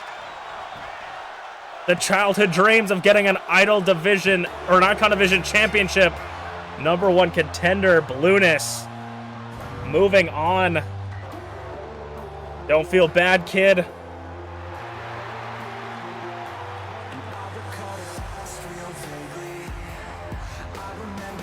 Blueness. The second member of the coalition to make it into a qualifier. Greg made it into the Idol Division. Blueness made it into the Icon Division. Could be all coalition.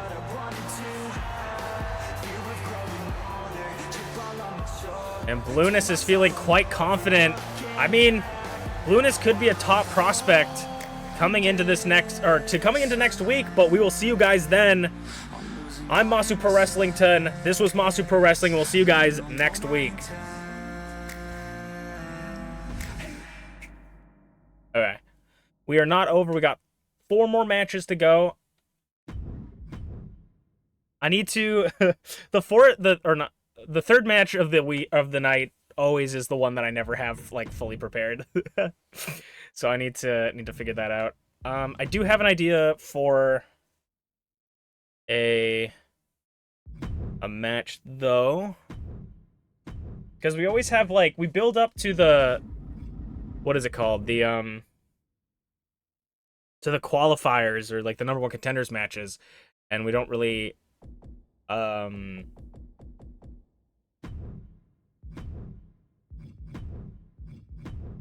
have a lot of other matches set up, you know? I don't have like, because a lot of the times it's like, okay, I could set this matchup or I could set that matchup, but if they're in the qualifier, I can't prep for that. So we're gonna go. You know what? I want to see this personally.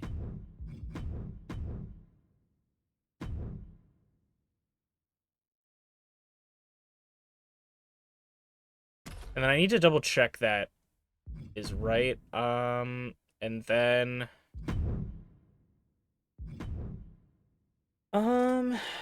let's see. I don't think so. If I were to do, well, I'm trying to think of what I got going on right now. We could do this. Yeah, I think what I got going on, I need to change that. Wait, let me double check some things first before I like get into figuring out what I want here. And then I'm probably going to go to the bathroom before this episode starts.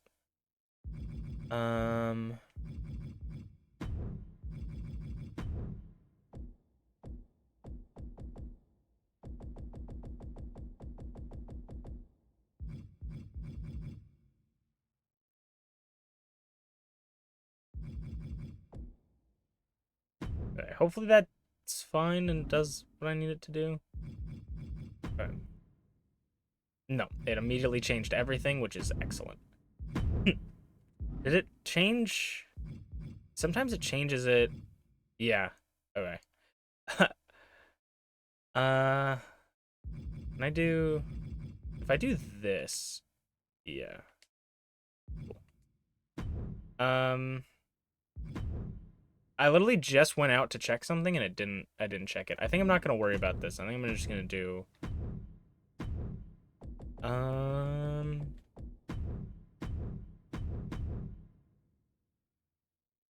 me double check my roster.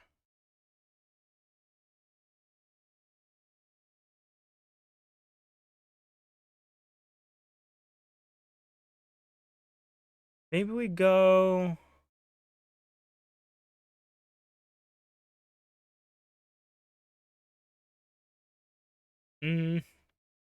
Yeah. Oh, not. It'll be fun. Just a fun match. I need a beat version. I need a beat version of your model for when you get into fight. That's actually a fantastic idea, Flair. That is actually a fantastic idea. I do need to do that. Alright, I need to go. I'm like trying to think, and I'm like, I want to book this before I can. I need to go to the bathroom. So, as a little treat, because I really like it and I worked really hard on it, I'm gonna put you guys on the starting soon screen that I made, the new one. So, we'll be right back.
I actually came back quite a while ago, but I just wanted to play it. But yeah, I worked on that recently. I still have a couple more that I want to work on. I would maybe do commissions for a starting soon screen. It's just like starting soon screen was so hard for me to make, to be honest. Like I really put in a lot of work, and the only reason I feel like I even got it done was just because I was so like inspired and I wanted it. You know? So it'd be a little bit tough, but I feel like it depends.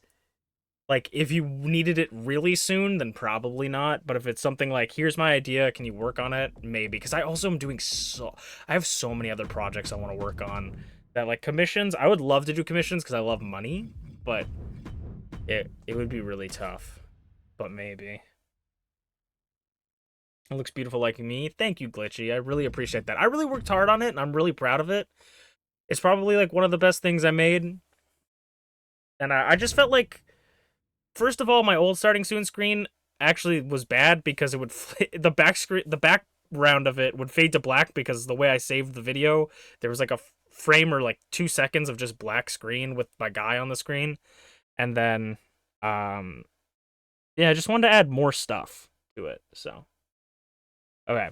We are on the last episode of MPW for the week. I don't know how I made it through this. I literally did not want to do this when I got home. I was so tired when I got home. Sat down, got into it. It's been a really good stream today, so I'm very happy I did it. So let's get into this first match of the final night. Let's get it. Thank you guys for joining me.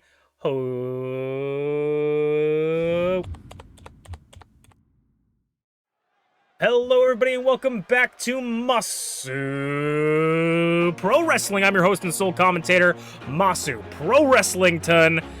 And tonight, we are starting off with a little bit of a teaser to what's to come on Saturday. Last week, I poorly explained exactly what was going to happen when we poorly explained that T the Shiba came out and challenged Rize to a War Games match for Saturday. Team Brutality will be going up against 4-on-4 inside 2 tons of steel. 2 rings can only contain this much mass. And we're going to be starting here tonight with Mama Inu wanting to get a little bit of revenge for what happened 2 weeks ago. Rize assaulted her before her match for the qualifiers for the Idol Division, costing her the Idol Division #1 contenders match. So Mama Inu will be starting us off in singles match. And behind her is the cavalry of Twisted Tea and Angel. But, of course, Rize is not going to be alone. The self-proclaimed Panda Archon herself, the longest reigning Idol Division champion of all time. Just under a year, she held the championship, a tyrannical rule over MPW Season 2. A total of 250 days as champion with, I think, 8 title defenses. In her corner, she's got AZ and Vyakaka. Vyakaka will be seen later tonight in the #1 contenders gauntlet match for the Icon Division Championship. So we could potentially see a Shogunate member earn that #1 contendership, and Vyakaka could be doing double duty, including in War Games. Mama Inu versus Rize. This is going to be Rize's first official match coming back to MPW, her first Season 3 match. The former Idol Division champion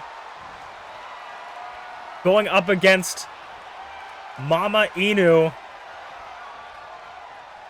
T and Rize have a huge history together. Not only do they have they battled throughout the years, but they have Rize was actually the one to dethrone T's first title reign in Season 2. T finally climbed the mountain at the end of Season 1, picked up the championship, brought it over into Season 2, and barely held on to it before Rize earned a shot, won the championship, and went on to become the longest reigning Idol Division champion in history.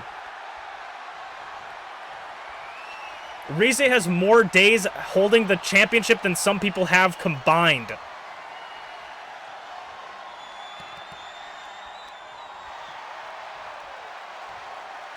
Rize trying to control the back here as Mama Inu violently trying to get her off her. Takes her head down. Of course, each team has 3 members at the ringside right now, or within the ring area right now, but a War Games match is contested with 4 people. Oh my god, Mama Inu crushing the life out of Rize right now. Rize is trapped. There it goes. But what is Teague doing? Twisted Teague getting on the top rope for that, getting that turnbuckle removed. The turnbuckle pad distracting the referee. Rize going for the pin, but T distracts the referee. Mama Inu kicks out. And now Mama Inu and T. Mama Inu and T. Mama Inu and Rize back and forth chopping. Mama Inu says, come on, give me another one. You weren't afraid to do it last week or 2 weeks ago when you attacked me. Of course, Rize making her presence known after T was the one to attack her, ending her title reign at the end of Season 2. T assaulted Rize in the parking lot. We thought Rize might have been injured, might have not been able to compete. She went on to compete and would lose the championship to Schmeep's World. Drop kick. Schmeep's World would later lose it to Mama Inu, who would then lose it to Empress Morgana.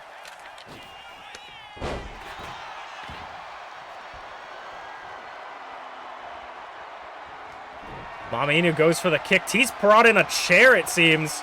A foreign object that's not legal to be used, but if the referee is maybe distracted, that could come into play.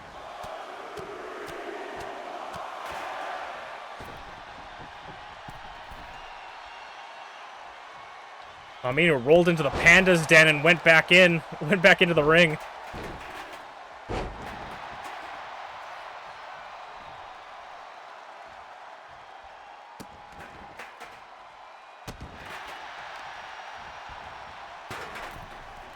What is T looking for again? T once again taking that turnbuckle, removing that turnbuckle. The referee turns around to see the chair as Rize is eyeing Mama Inu. Wrath of God! Goes for the cover, but the referee once again distracted by the turnbuckle. T's interference costing Rize the potential win. Gets to the middle rope, axe handle, but if, it doesn't matter how much T helps her mother. Rize's gonna, Mama Inu's gonna have to. Sorry, I went through 50 names. Mama Inu's gonna actually have to fight back, get some offense of her own. Rize going for a stomp to Mama Inu.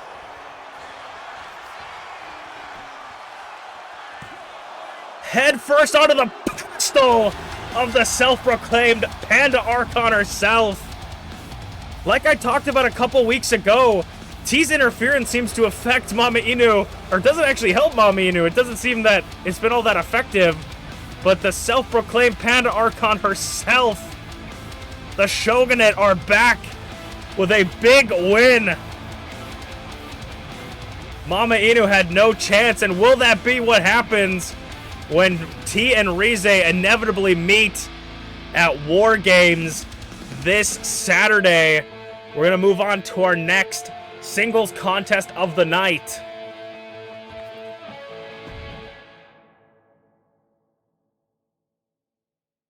That's crazy.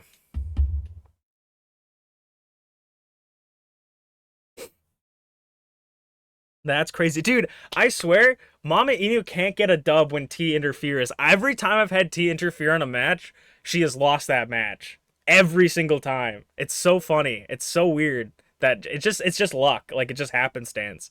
But it's so funny. Mama Inu just didn't get a lot of offense on that in that match. She was just really floundering, I feel like, for a large portion of it. Okay. Let's get into the next match of the night.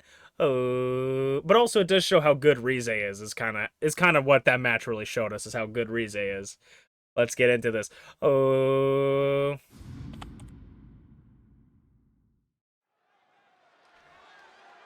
A formidable return for Rize as the former Idol Division champion, or one of the two-time former Idol Division champions. Schmeep's World is going to continue us off. She was in the corner of Draven the last time we saw for the qualifier match. Unfortunately, Draven was unable to pick up the win against Potato, I believe. But Schmeeps, as Dawn Deceased with Draven, they won a big tag team match. And now Schmeeps is looking to get to just... You gotta get your stocks up in the tournament, or in the company. And so this match may not be for any marbles, but it's definitely to keep your name in the pool of names for the bosses upstairs. You never know who they're gonna take favor with, and I mean, a former openweight champion, two-time Idol Division champion, Schmeep's World has really done it all, looking for that tag team championships potentially. Is this peak?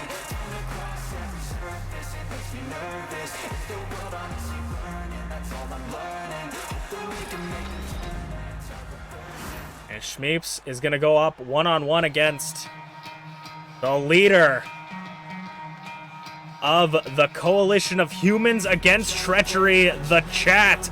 B.A. Tycho says he speaks for the chat and he hears you. But he has had some terrible luck this season. B.A. Tycho has been struggling to cement himself in the history books of MPW and hold his power in MPW. I mean, it's going to be difficult for B.A. Tycho if it comes out that Greg and Blueness pick up their wins. I mean, it's going to be a little bit rough.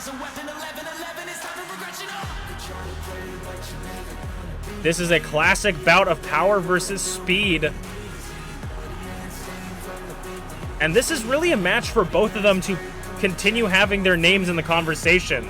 I mean, B.A. Tycho is constantly fighting an uphill battle, really just struggling to keep his name in that title conversation, to the point that he's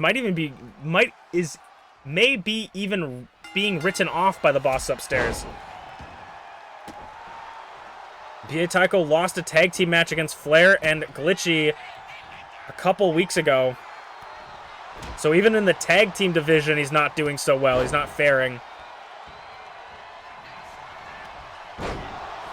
B.A. Tycho is just needing a big opportunity to come to him.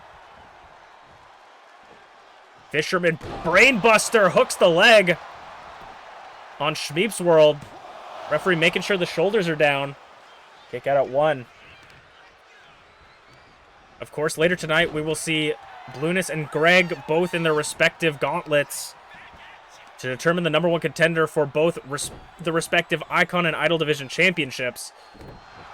Both former champions as well. I mean, a gauntlet match with so many people, 6 contestants each, it's gonna be hard to figure out who will actually get that win. You know, you never can bet on anyone, especially depending on what time you're brought into the ring. B.A. Tycho pushing Schmeeps back into the corner. The referee trying to break it up. Gets a clean break. No, he doesn't. Schmeeps taking one out of Draven's playbook. No clean break. The disrespect from Schmeeps as Bia Taiko pushes her back into the corner. I don't quite know if that's the right move. This time they get a clean break, and Bia Taiko pushes her into the corner, shoulder checking her abs. Goes for the knee in the corner. Schmiepsworld reverses the leg up. Hurricane Rana twists and turns and puts him through a tornado. Bia Taiko arm drags. Gator roll. Bia Taiko with this gator roll, tossing Schmieps around like she weighs nothing. Meets her on the knees. But I think that's a little bit of hubris. I mean, you always need to be confident in yourself, but you don't want to have someone like Schmiepsworld like feel like you're neglecting them. Feel like you're not taking them seriously, because they will take full advantage of that. You cannot neglect your opponent, or else they'll turn that right around. Forearm in the corner. Hits the chin. Bia Taiko says shush to the chat. Shushing the voices. But doesn't quite get it. Beepsworld, oh my god, excuse me. Schmiepsworld, Hurricane Rana. Been a long night so far. Super kick, oh my god. Sending him all the way around. A handspring head kick. Drop kick. The educated feet of Schmiepsworld. Cracking the arm. Oh my god. Taking him all the way around. This is what happens when a man tries to tell a strong, independent woman to shut up. She takes it personally. Schmiepsworld is truly the definition of a boss babe. 6 count. 7. Drop kick rolls through. And now Schmieps, yeah, telling him exactly how he feels. Schmieps floats over. Oh my, what was that? It looked like she was going for like a critical roll, but landed on him. What? Falcon Arrow! Nobody kicks out of the Falcon Arrow. Goes for the cover, though it may have been a little bit too late. Oh, I think it was just too late. She wanted to secure it away from the ropes, but just couldn't. It just took too long. Working over the arm now. Very close to the ropes if Bia Taiko can reach it. Or we might see, I mean, a rare tap out. Floats over, knee strike to the top of the head. Oh my lord. That's also dangerous for Bia Taiko. You might get a horn in your balls. Jumps over, scoops him. Slams her right back down. And now Bia Taiko, deadlift. German suplex. Northern Lights pin. Kick out at 1, though. Kip up. Schmieps is back on her feet. Went for a super kick. Got caught. And now Bia Taiko working over the legs of Schmieps. Wants to take that power from her. Clothesline doesn't connect. What is Schmieps looking for here? Head hip toss thing. Crazy. Schmieps going up top. Bia Taiko on the floor. Drop kick. Ooh, that did not look like it was a fun landing for Schmieps either. 2 count. Sends him back into the ring. And could this be it? No. I was thinking maybe that was a critical roll setup. No. Enziguri from Bia Taiko. Enziguri, what is he looking for? Bia Taiko! I think Bia Taiko's going for the Falcon Arrow. I think he was trying to use Schmieps' own move against her. But nobody quite does the Falcon Arrow like Schmieps does. Goes for the cover. 2, 3. Schmieps rocks him with the forearm, takes him down, and covers him. And like I said, the stocks for Bia Taiko are falling in Season 3. They have never been lower than ever in Season 3. Schmiepsworld picking up a big win. As we will move on to the 6-participant gauntlet matches next. That's kind of a sick pose. Get actually fucked. Also, I would like to say, I know we swapped the divisions around. So if you guys don't know about MPW, Icon and Idol Division was my way of separating the feminine and masculine models, because in 2K24 they didn't allow intergender wrestling. And some people wanted a feminine model, but they weren't a woman, right? So I didn't want to call it like the women's division or the men's division, because some people weren't men, some people weren't women, right? So I called it the Icon and the Idol Division to kind of change that. But in this game, we did a draft and chose completely new members for each division. And I just want to say it's really funny because the Idol Division gauntlet match right now with the 6 participants, no person has a feminine model in this match. So it's like, what would have originally made you an idol? None of them are idols. Would have been idols in MPW or 2K24. That's really funny.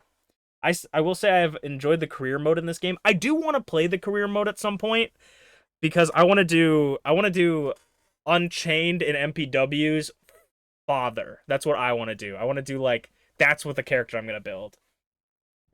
I mean, it's like the world heavyweight and the universal champion now, basically. And at some point, I don't know when, I would, and you guys can tell me if you think this is a good or bad idea, I would kind of like to combine them at some point and make like an MPW championship. Maybe. I don't know if I'm going to do it, but at some point, maybe we'll do it. We'll have to see. We'll have to see if the stars align on that one. But let's get into the gauntlet match next. This is for the Idol Division Championship. Ho! It is time for the Idol Division Gauntlet match. This is for the #1 contendership for the Idol Division Championship, currently held by Emrys Morgana. The way this match will work is 2 people will start the match in the ring. Every 30 seconds, another wrestler will come in and enter. Eliminations can only occur by a pinfall or submission, and the match continues until 1 wrestler remains. That wrestler will be the #1 contender for the Idol Division Championship. So this is not only about your ability to handle multiple people, but it's about luck a little bit. It's about where you end up in the draw. And we are starting off with Jin. I think this is Jin's like 2nd gauntlet match, actually. So he did not win the first one, but this could be Jin's opportunity to pick up an Idol Division #1 contendership. I mean, 30 seconds is not a short amount of time, not a long amount of time. It's kind of in the middle. It's short in the sense of 30 seconds is not a long time, but when you are trying to fight people, 30 seconds can be a long time. And it also could be detrimental because you're trying to deal with multiple people and you got to try to take them out quick. 30 seconds, someone else is coming out and you have no time to breathe. So it's all about conserving your energy and trying to take out as many eliminations as possible. In this match, we have 3 people that have never held a world championship, an Icon or Idol Division championship, and everybody in this match has never held the Idol Division championship before. This would be their first Idol Division championship, no matter what.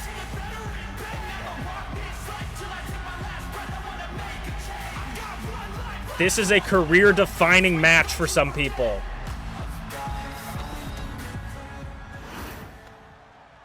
And Jin is going to go one-on-one, starting us off against the Mastodon, known as Bonk. The Super Naiyan making his way. I mean, Bonk is a tough guy to go up against. It's fortunate for everybody else in the back that he's starting the match off, but for Jin, this could be a real rough start. This guy is a former 2-time Icon Division champion, former Openweight champion, and a former Tag Team champion, a Grand Slam champion in MPW. but he's never held the Idol Division Championship. And if he gets that, he will be the first person to ever hold every championship in MPW, being a Supreme Grand Slam champion. Because we consider a Grand Slam champion as someone that held every championship they can, you know? Or every championship that's available to them. And seeing now that he's moved over to the Idol Division, he has a chance to do that all over again.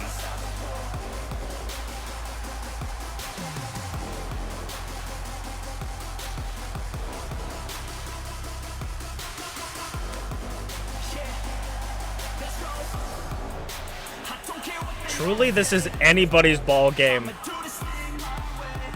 So knowing that we have Bonk and Jin starting us out first, that means Greg, Kato Twin Moon, Potato, and Unchained Awesome are in the back. Those four are still remaining.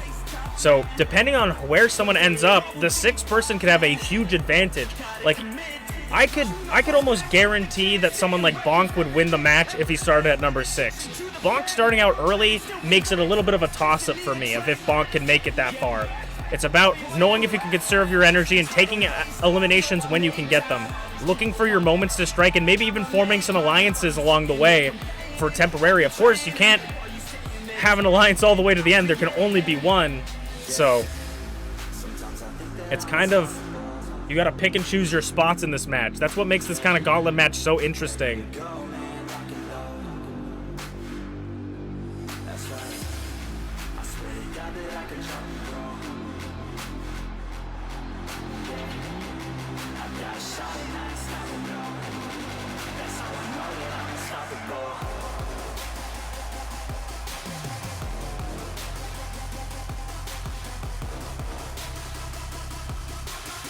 BA Tycho soaking it in. This could be his moment to make history in MPW.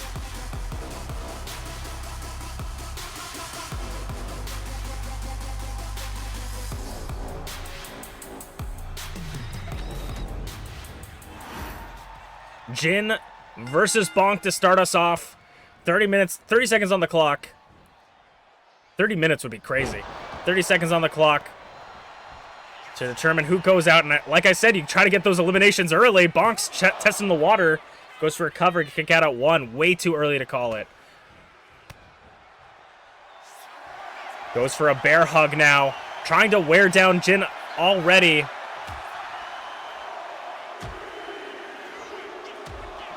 Number 3. Unchained Awesome, number 3. Chain had a pretty impressive fight. I hope he was browsing Twitter before this, because last week he had a very, very impressive fight to get to this point against... I already forgot who Chain fought, but he went crazy. He went crazy in his match after browsing Twitter and retweeting some sexy Overwatch girl pictures. Chain took so long in his entrance that 30 seconds is already up.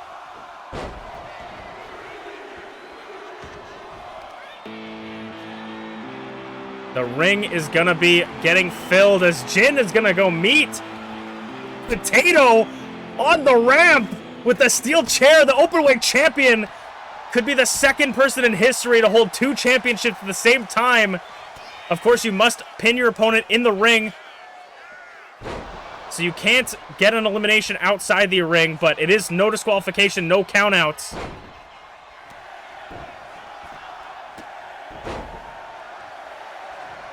And Potato is wasting no time to get his favorite weapon, the kendo stick. And it is Greg making his way to the ring. Super kick from Chain to Bonk. As Greg makes his way now down to the ring. We're already at 5 people. So that amount of rest isn't enough, but if you think about it, like 4 people, you basically get 2 minutes of rest for the 6th person. Oh my god, Greg with that knee strike. So seeing everybody in the ring right now, that leaves Kato Twin Moon as the 6th participant, having 2 minutes of break coming into this match. Shane in a powerbomb position on the floor. And it's Kato, Twin Moon. Moonsault from Greg. Potato staring down Kato. Gonna meet them on the ramp. And got him in a choke. Got him in a rear naked choke on the ramp. DDT from Jin to Chain on the floor. So now everybody has already made it. No early eliminations. Chain and Potato fighting it out. Bonk maybe looking for the first elimination on Greg. Kick out. Monkey flip on the floor to Chain. All hell is broken loose. Are we gonna have this whole song on the whole time? Sidewalk slam for Potato. Jin makes it back into the ring. Goes on covering the newest participant. Kick out. Potato. Oh my god. Inverted scoop slam. Neck breaker. Dragon screw leg whip. I'm just saying names. Beam clash almost hit Kato. Kato nearly escaping the beam clash. Chain going up top. Kato's first match ever was against Chain. They really could turn off the music at any time. But I think the sound guy. I think the sound guy fell asleep at fell asleep at the wheel. I mean, I guess whatever, music video, I guess.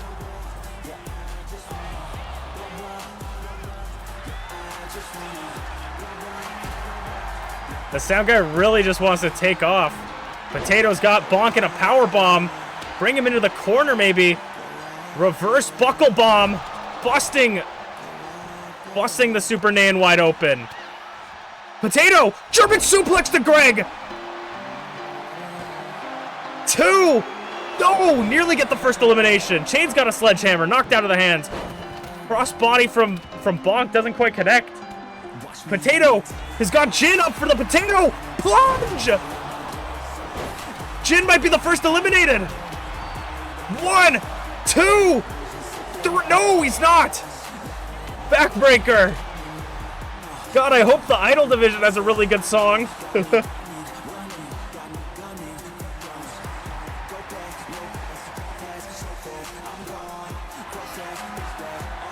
Potato sucking the life out of Chain, it looks like. Kato rolls up the openweight champion. Reversal. 1 kick out. This is an FX song, but I hope I don't get copyrighted somehow. Drop kick. Kato drop back body drop. Chain goes to spin Potato around for the chain maker. Potato reverses it. Monkey, oh, that's a monkey flip. Excuse me, he did a sunset flip to Chain on the floor. Fireman's carry waist slam. Oh my god, Craig just threw the bat at Chain. Sends Chain out of the, Chain slides out of the ring. Super kick to Bonk. That was a crazy thing that Chain did. Kick out of 2. Scoop slam by Potato. This is all just hell's broken loose. Super kick blocked by Greg. Greg's get the forearms on Kato. Kato Hurricane Rana to Greg.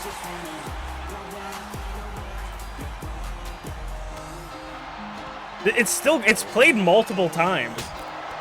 The French Canadian commentators table paid the sound guy $1,000 Canadian spare to play this music. 2. No, Kato nearly got eliminated with his own music playing in the background. I mean, worse songs could be playing right now, I guess. Double stomp. I'm sorry, I'm so distracted right now. This is just like ADHD the match right now. Kato and Jin going at each other. Jin and Shane forming an alliance for a little bit. Yeah, very a little bit. Spins Jin around. Chainmaker, German suplex. Who's pinning? 1, 2, 3. That was Jin. Jin just got eliminated. The referee's not paying attention to the other pin by Potato. Almost got Greg eliminated. But Jin's been eliminated. Bonk's now covered. 2. There's only 1 count. We're down to 5.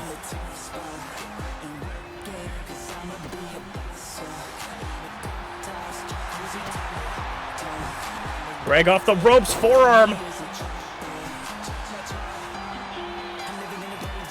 This is all for the vibes. Close chainmaker. Greg hit a chainmaker on Kato. Look at Chain's back is just covered in welts. Oh my god, now his chest. Oh my god, just chucked that sledgehammer at him and it hit the poor ref. Saito suplex by Chain. Beam clash by Bonk. Covers Greg. 2, 3. Potato and Chain going at it. Greg's been eliminated. It's down to 4. Kato, Unchained, Potato, and Bonk.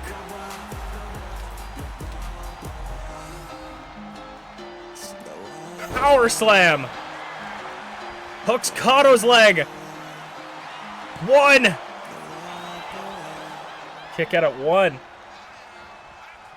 It's still going. It's still going. Chain just got hit with a sword.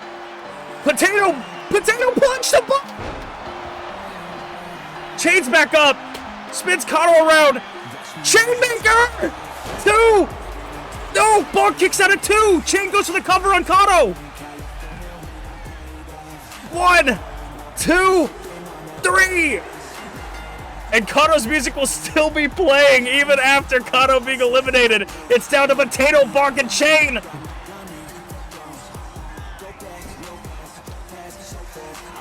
Got the kendo stick.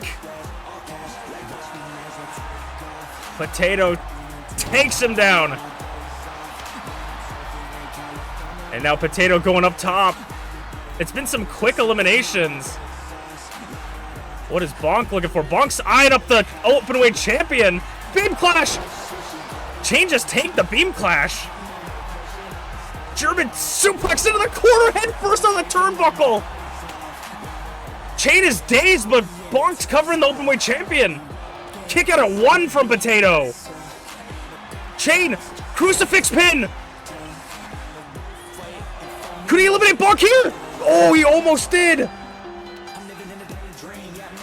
He almost eliminated Bonk, making it a 1-on-1.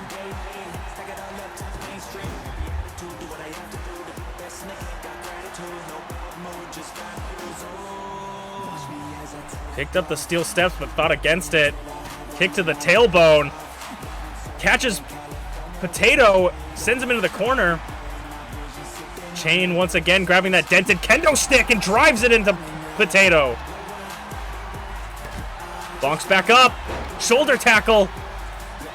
Chain rolling to the outside, leaving Potato and Bonk. No, Bonk wants Chain, maybe. What is Bonk looking for? Potato's back up. He just woke up. Throws the steel steps right into the head of Potato. Just launches them across the arena. Chain feeling it. German suplex on the floor.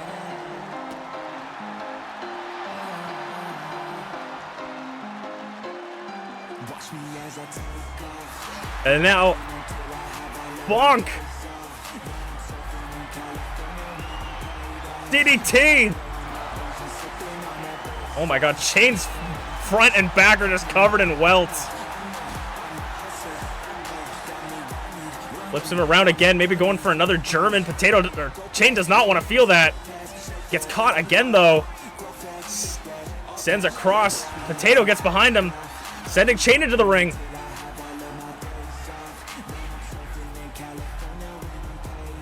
Potato's all alone with Chain in the ring. It could be the end for Chain here. Potato! Plunge! And I think that might just be enough to put Chain away. 1, 2.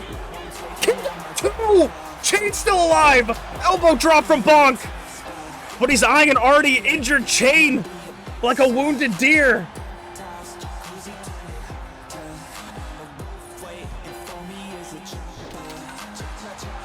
Chain is in bad way. He's got to get out of there if he wants any chance to win. Chain going up top? What is he looking for? Sheepdog headbutt! The Bonk! Potato got behind him though! Tosses him! And now Potato eyeing Bonk! What is Potato looking for? Sends him off the ropes! Clothesline! Clothesline goes for the pin! 1, 2! No! Kick it at 2! Bonk's still alive, if barely. Sends him into the corner. He's got the steel steps. He says this is for throwing him at me. Oh, point blank, super kick to the back.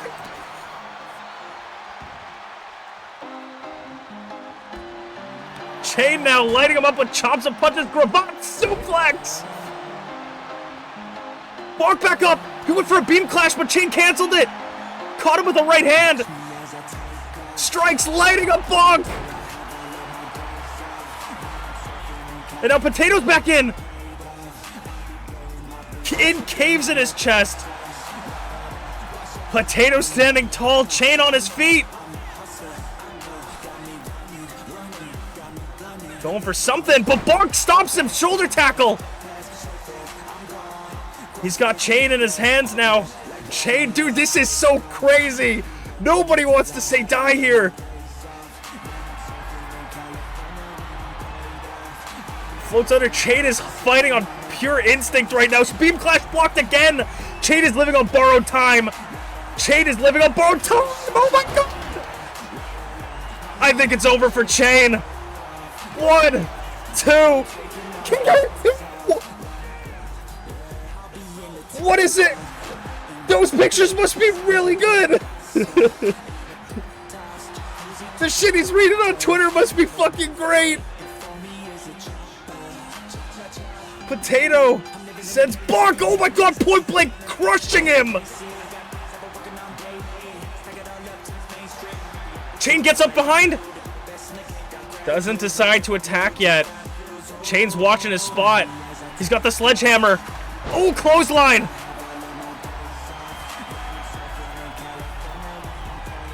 Potato from the top. Nobody's home.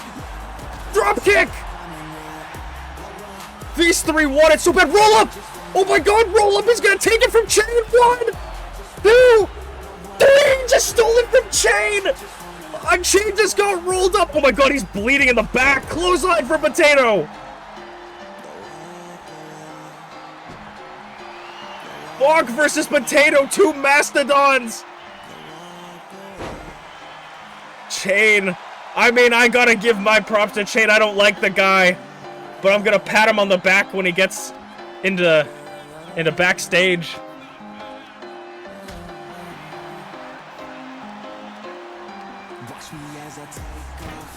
Bonk.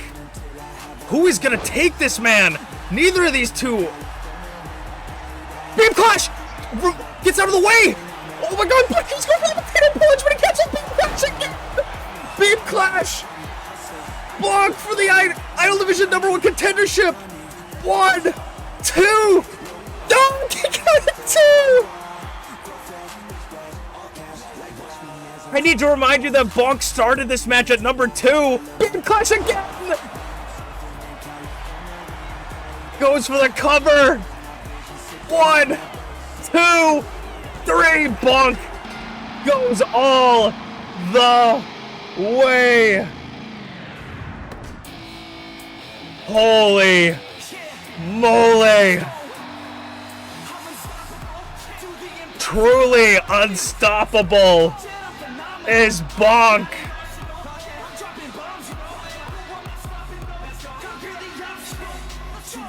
My God. Bonk will be going up against Empress Morgana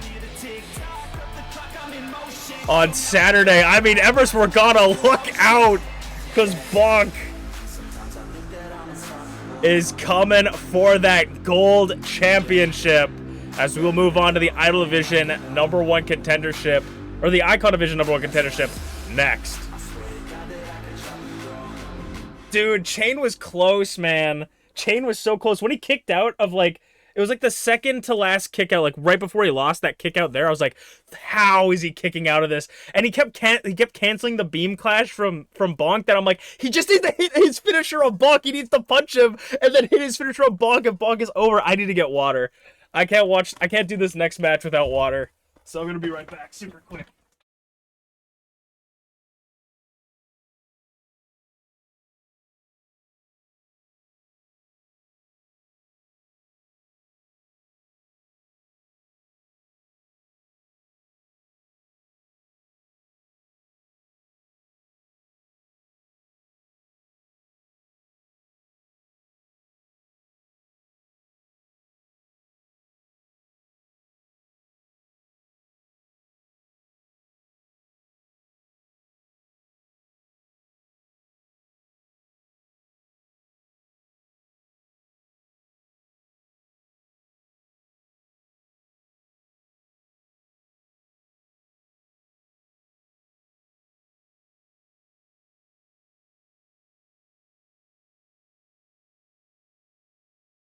Whew.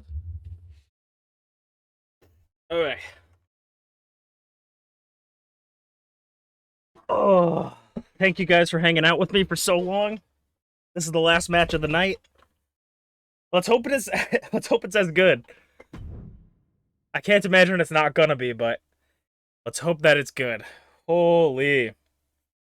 I appreciate everybody sticking around with me for so long. Tonight, we're finishing up here. Whew. Let's get into it. I don't even know how to begin to introduce this match, but it is the Icon Division Gauntlet match for Flair Zero's Icon Division Championship. The two wrestlers will start in the ring every 30 seconds. Another one will come out like the one you saw before. Eliminations can only occur by pinfall or submission. And the match will continue until one wrestler remains, and that wrestler will be declared the Icon Division #1 contender.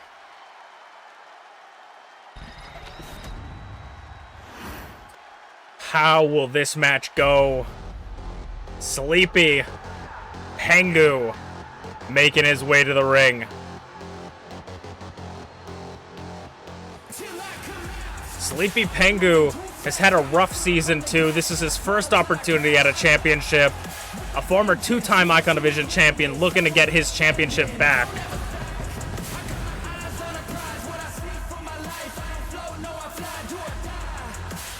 We will see if this match has music playing for the entirety of it.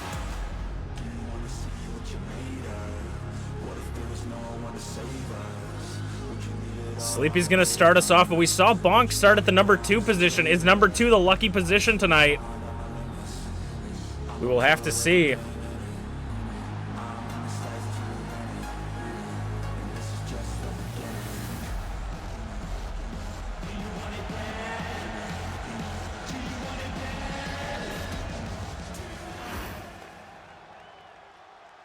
#2, will be one of the newest members of the MPW roster.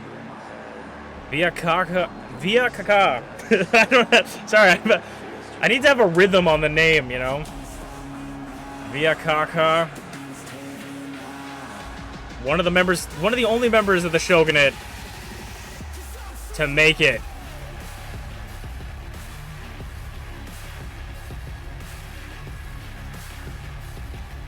The powerhouse, the striker, the relatively strange member of the Shogunate.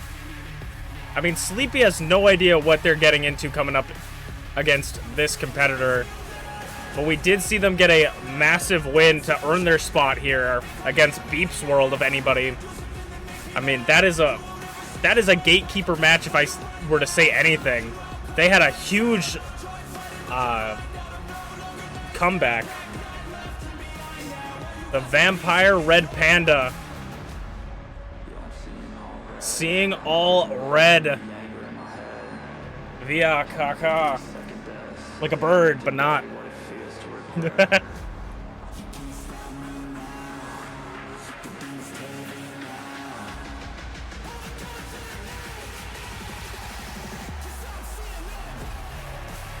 I mean, maybe that's their secret. They're a vampire. They were bleeding in their last match and ended up winning. Maybe they need to see red to win.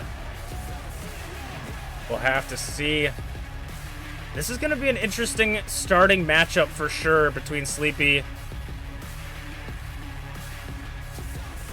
Because both of them have similar striking styles, but... Or they're both strikers in a sense, but very different styles, I should say.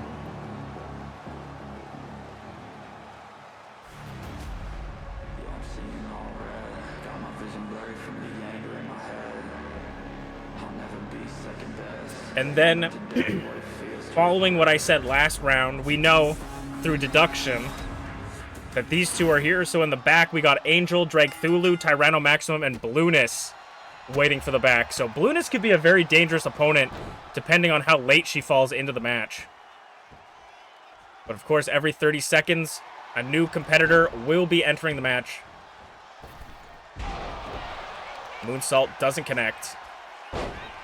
And Sleepy's right on top of them as we already count down. Chops and punches. And that is one member of Brutality who we saw earlier today in the corner of Mama Inu. It's Angel, who's had some crazy fucking matches this season. Honestly, some of the best matches this season. Sleepy and Angel are no strangers towards each other. Crucifix on Angel. Crucifix pin on Angel. Gets a 0 count. Could have been early pinfall. Northern Lights suplex by Sleepy.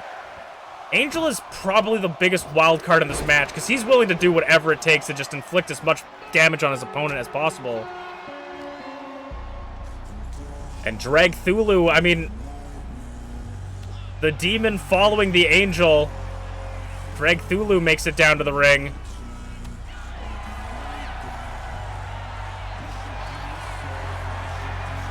And Angel's already got a sledgehammer to the head, just throws it into his ear.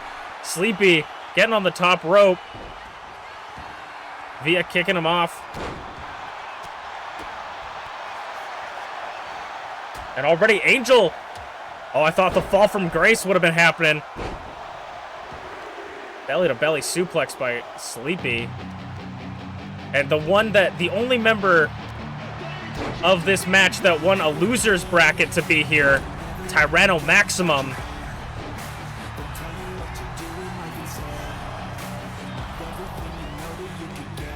Tyranno Maximum making their way down to the ring. As the bitch slap from Ty to Drag. Oh my god, what is Sleepy looking for here? Powerbomb position. This is 5 people, so this is our last person, which is Blueness. Should be. Blueness is gonna be elbow drop from Ty. Blueness is our final member of this match, too. Are we gonna have Blueness's music played? No, we're not gonna have the music played. A French-Canadian commentator's table did not pay for Blueness's music to be played.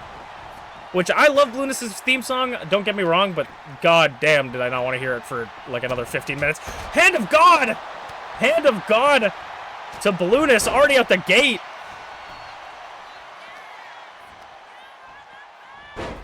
Angel with the electric chair drop into a forearm. Now everybody has officially entered this match. Works over the knee. Viakaka with the Inzaguri.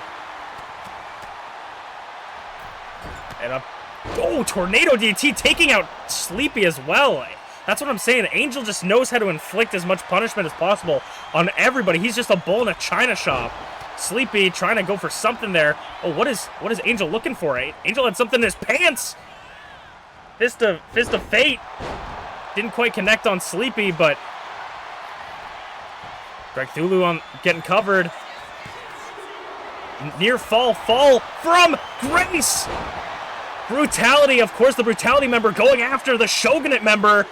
Oh, and nearly getting the elimination. Seeing as either of those two could be working double time with the War Games on Saturday.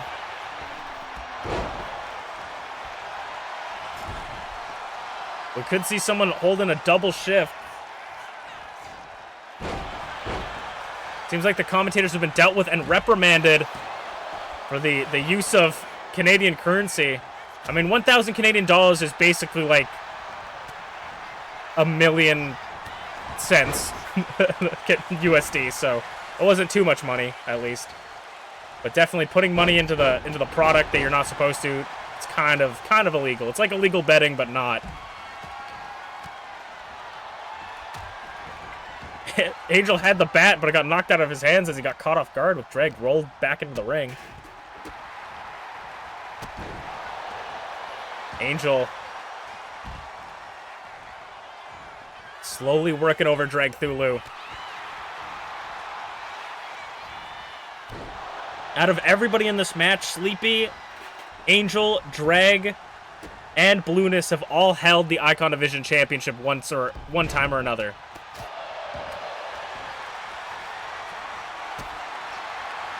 Greg's got Blueness up on his shoulders. He's in a dry tie, gets caught. Go to Sleepy! Caught for a German! Doesn't hold the pin, though. There he goes. Now he gets for the pin. Wants to make sure. Wants to hook the leg. Ty kicks out at 2. Off the ropes. Bulldog. Almost landing on that bat. Oh, hit to the back of the head with a chair. Angel just swinging for the fences. And now Ty's getting caught up with a fall from Grace. No! The second time Ty's on someone's shoulders like that, they're not going to let him. Super kick! And Sleepy trying to maybe go for another go to Sleepy. Blueness is not having it. Arm drag. Ty off the ropes. Catches via Bulldog almost on the chair.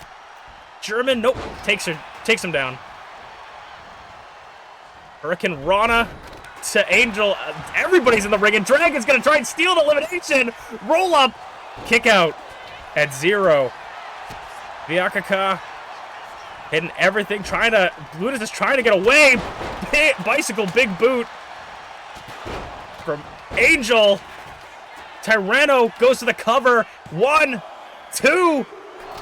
Kick out. Oh, there's both covered. Both double kick out at 2. Black hole slam.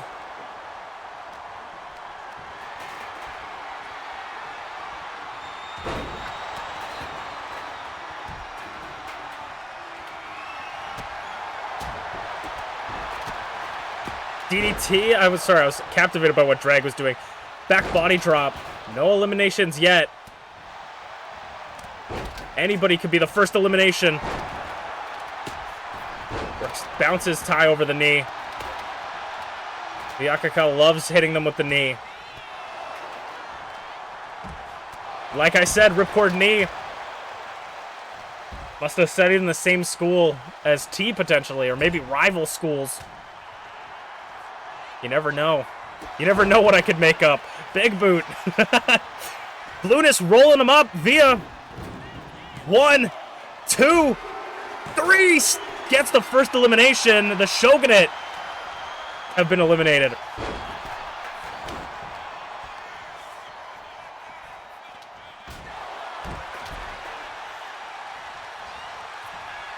And Drag looking to eliminate Angel. Gets a kick out at 0. Trying to make sure Angel doesn't have to work double duty. How nice of him. Blueness suplex.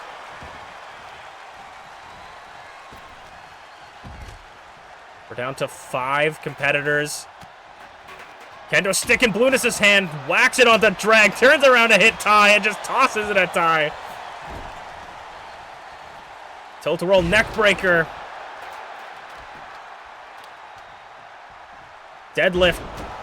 Toss over. Drag going for broke here. Catches his legs, kick to the back. Belly to belly. Gets caught in the way. And Angel just falls out of position. Flips Sleepy around. Doesn't quite get it. Sleepy. One-legged atomic drop. And now Ty's armed himself. Whack with the kendo stick. Not enough. Goes for the cover on Drag. Ty just looking for their moment to strike, and there it is, right across the back of Sleepy. As Blueness and Angel meet each other right in front of the French-Canadian commentators table. A big boot to the face.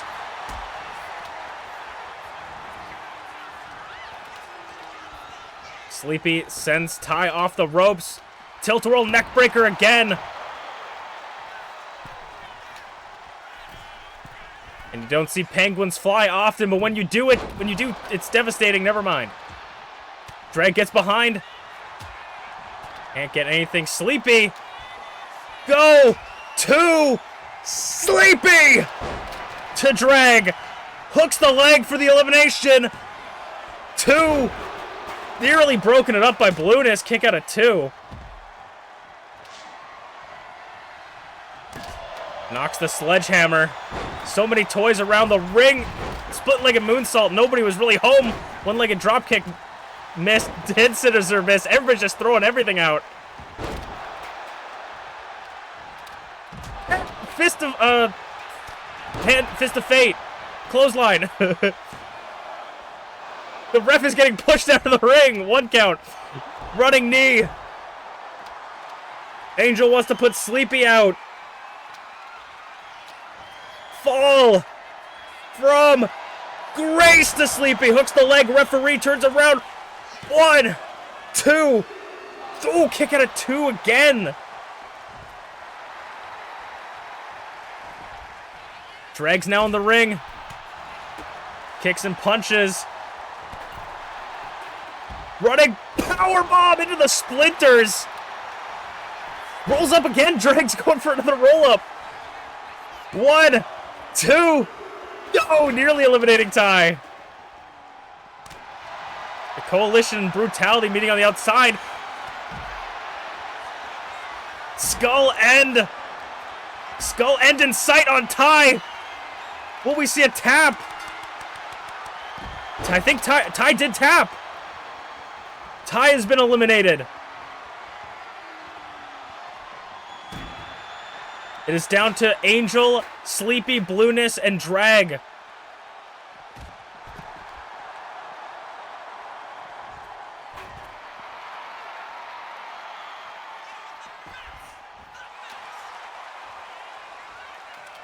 Sleepy getting a kendo stick, the only one in the ring.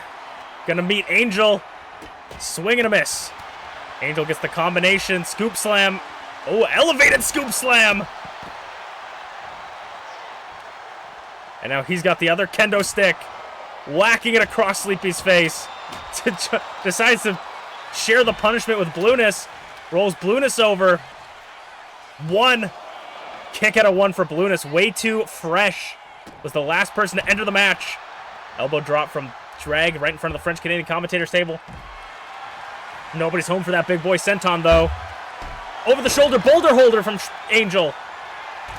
And Angel is eyeing Blueness down for a spear. No! Swatted him away.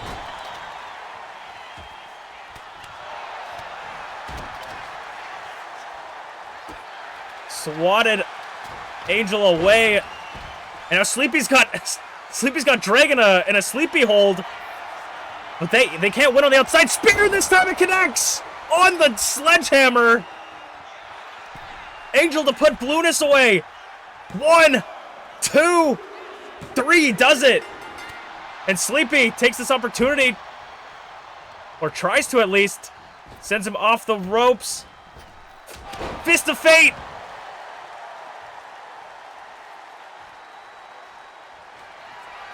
Angel's looking to clear out house.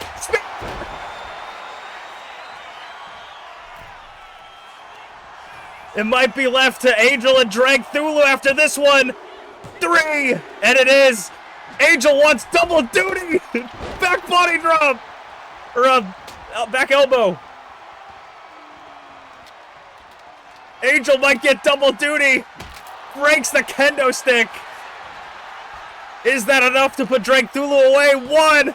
Referee slapping Drag Thulu on the way down. And Angel is not only going to be in the War Games on Saturday, but he's going to be finally facing Flair in a one-on-one rematch for the Icon Division Championship. Brutality could have a fantastic night next week. Or will Angel once again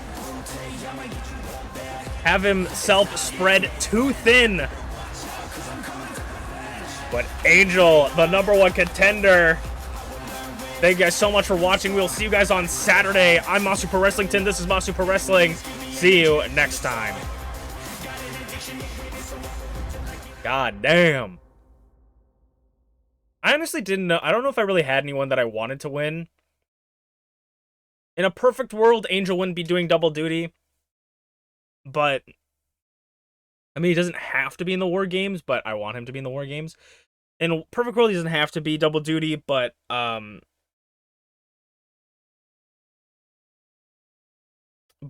Morgana is also going to be doing double duty anyways, because she's the Idol Division and tag. Actually, no, she's not going to be doing double duty because tag team titles aren't defended that day.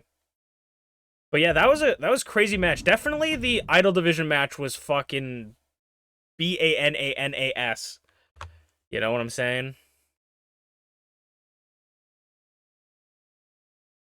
Holy guacazole. Okay, we're gonna go see if anybody would raid. If you guys would stay for the raid, I would super appreciate it, because we could make someone's day by dropping a little raid ski. Even if you don't want to stay for, you know, the whole third stream or anything. You know what? I'm gonna raid Pikachu.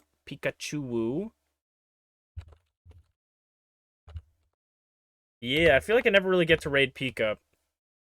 Pika's doing Lockdown Protocol right now. She's been like bouncing between Repo and Lockdown Protocol and games like that. So if you guys like those kind of games, I always find her streams incredibly enjoyable. She sings for raids as well, so we might get a song out of her. Thank you guys for hanging out with me tonight. You guys made my night way easier than it should have been, because I was not feeling great when I came home. So I feel really, really good now. Thank you guys so much for watching. I will see you guys tomorrow, or not tomorrow. I will see you guys on Monday on YouTube, probably. Thank you guys. Fantastic stream. Have a good night. Bye. Matane. Bye-bye. See you soon.